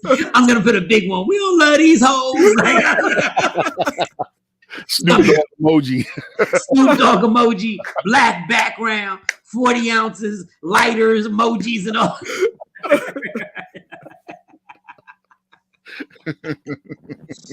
Everything he puts positive, I'm just put a dark tweet on it. This guy. Yo. Love comes with sacrifice. This is my friend. My friend of 20 plus years. Yeah, listen to him. I got a heart of stone. That's gonna be my post. I got a heart of stone. I don't feel no love. Love is for losers. If you love, you're weak. Jazz said, I'm gonna get you 20 more followers. Thank you. He said, I got like 2,900. Man, listen. Thank you, Jazz. See, I appreciate the love. Yeah. God bless, Jazz. I'm gonna start a team. G Black Squad. Yeah. Yeah. Freaking I'm gonna think on this. You're gonna start an Instagram team. They're gonna go have bowling outings and stuff. Talking about relationships. The J Black Instagrammers. It's like after relationship seminar and we go bowling and stuff like that. Everybody has to have a spiritual like meme in their hand. What's your spiritual meme? The light of love shines brightest with forgiveness. Oh, that's dope. That's dope. Go ahead. You gotta clap. You gotta snap your fingers. You gotta snap. They're gonna wave that. What's that called? The sage that everybody puts around their housing. Yeah. Yep. Everybody grab their sage. Evil spirits be gone. For Michael Shawn. From Mike. Yeah. Exactly. Time. Yes. Until I walk in with like 3 blunts in my mouth and just start walking. What y'all doing? All right. It's been fun. It's been fun. Yes. Every time when we come to the end, I feel it. Like I need this nap. Oh man, I need this nap. I told myself not to take a nap and get some stuff done. Jeez, Yeah. God. Time to win. So Let's wrap this up. Shout out to everybody who's supporting us. Please spread the word. Also, hit us on our Instagram. Yes. Just spread the word. If you enjoyed the show, I got a post up there with Free Agent Radio that's up there now. Just say you love the show and just tag us on it. Just go on my comments and say you love the show at Mike Shawn Comedy. Say how much you love it. Say how and spread the word. This is incredible. So, all right, business. Relapse Again is still out right now. So the numbers are doing well. I would love more people to watch it. Relapse Again. You can get it on YouTube, Relapse Again. You can get it on Eventbrite, Relapse Again. Shout out to my man, Paul. Thank you. Said it was a fun show today. Matter of fact, hold. Speaking of Action, I follow you. You don't follow me back, Action. This guy is God. You talking about fun show. Action, we apologize for that. Yeah, no. I support you. Come on now, Paul. Action, my new yelling coworker. at you. Why is he yelling at you? Oh, I digress. Yeah, go ahead, continue, Mike. Continue. Oh, Jesus. That'll be the last post we get from Action. Relapse. Yeah. Y'all invited to our poetry. No. And don't say y'all. It says Jay. You're invited to our poetry night. Yes. You don't know how foolish he is right now. Jasmine, don't fall for it. What? He's full of it. I'm reformed. I'm the spoken word guy. He hates spoken word. He hates it. Oh, come on. You are such a liar. Oh, Mike. Oh, don't you? Oh, no, you not. Oh, no. This is the dude that used to spray super soakers at girls with t-shirts on just so he can see their breasts. This guy is not deep. Don't believe this. I'm reformed. Governance Party shows. I'm a changed man. Every time I'm going to refer to my governance party, that means I have been institutionalized and I changed. He's never seen Love Jones. He's never seen Love Jones. Watch Love Jones. He doesn't even know the movie Love Jones. He doesn't even know what it is. Look at his face. Look at him. He don't know what it is. He don't know how to respond. I know what it is, but I ain't never watch it in its entirety. You hated when that poetry part came in. Turn this off. Never saw it all. He can't stop watching Menace to Society. He can't stop watching that. Yeah. In New Jack City. I love that. Yeah, old school. Ain't no poetry in there. Ain't no poetry in none of that. So Relapse Again. Just make sure y'all check that out. And I got a comedy show coming up. The Improv got to hit me back with a date because this is getting ridiculous. I need a date in April so I can promote and get y'all out to the Improv. Yes. We'll be back tomorrow morning, 6 a.m. and we'll rock out. Also, check out Miss Jones's Morning Show Reunion on YouTube. Miss Jones Morning Show Reunion, episode 9 is up there with Mano. Mano. I don't want to overwhelm you guys with a bunch of stuff, but that's it. That's what we got. I guess we have to address that we're going to push the Cash App Thursday back a week. We want to build up more individuals to have a good pool. So we're going to push that off for a little bit. Oh, damn. I just remembered we got to do more work. More work. Nah, Mike got a request to cut some stuff after this, and he just the party getting your 16.5, buddy boy. Yeah. Damn. Yeah, guy. Yeah, sand between my toes. Oh, I do need that sand between my toes, man. God, I wish I ain't blow all that money I made. God, man, wouldn't even be messing with y'all right now. Damn. Well, you're here with us now. I love it. It's good. I'm exhausted. Let's get this together, baby. Mike, you invited too. It's free on Thursday at Hershey Plaza Daiquiri Bar. Yeah, I guess that's a good place for me to go. A place called Palace Daiquiri Bar. More alcohol. Was that the setup? Yeah, I'm just sitting there gonna say, watch my relapse again. Hey, how about you come to Hershey's Palace Daiquiri Bar? Come hang out with me. No, I'm playing. I could definitely come out. Thank you, Jeanette. Thank you. All right. I'm not even gonna be able to exit out. All right, y'all. Love me for who I am, not who you want me to be, because I can never be that. And understand the only thing in life that is guaranteed, it will end. So enjoy every minute, every second, and understand. Never let anybody steal your happiness. It belongs to you, so fight for it. You've listened to Michael Shawn, Jay Black, DJ Cam, Get Us Celeb #1. Shout to Sexy Mo, and we are the TakeOver Legends. I was always funny. I was always the funniest kid in the room. the funniest teenager in the class, and the funniest adult. Back then, I didn't even know that this would be my career. It was my protection.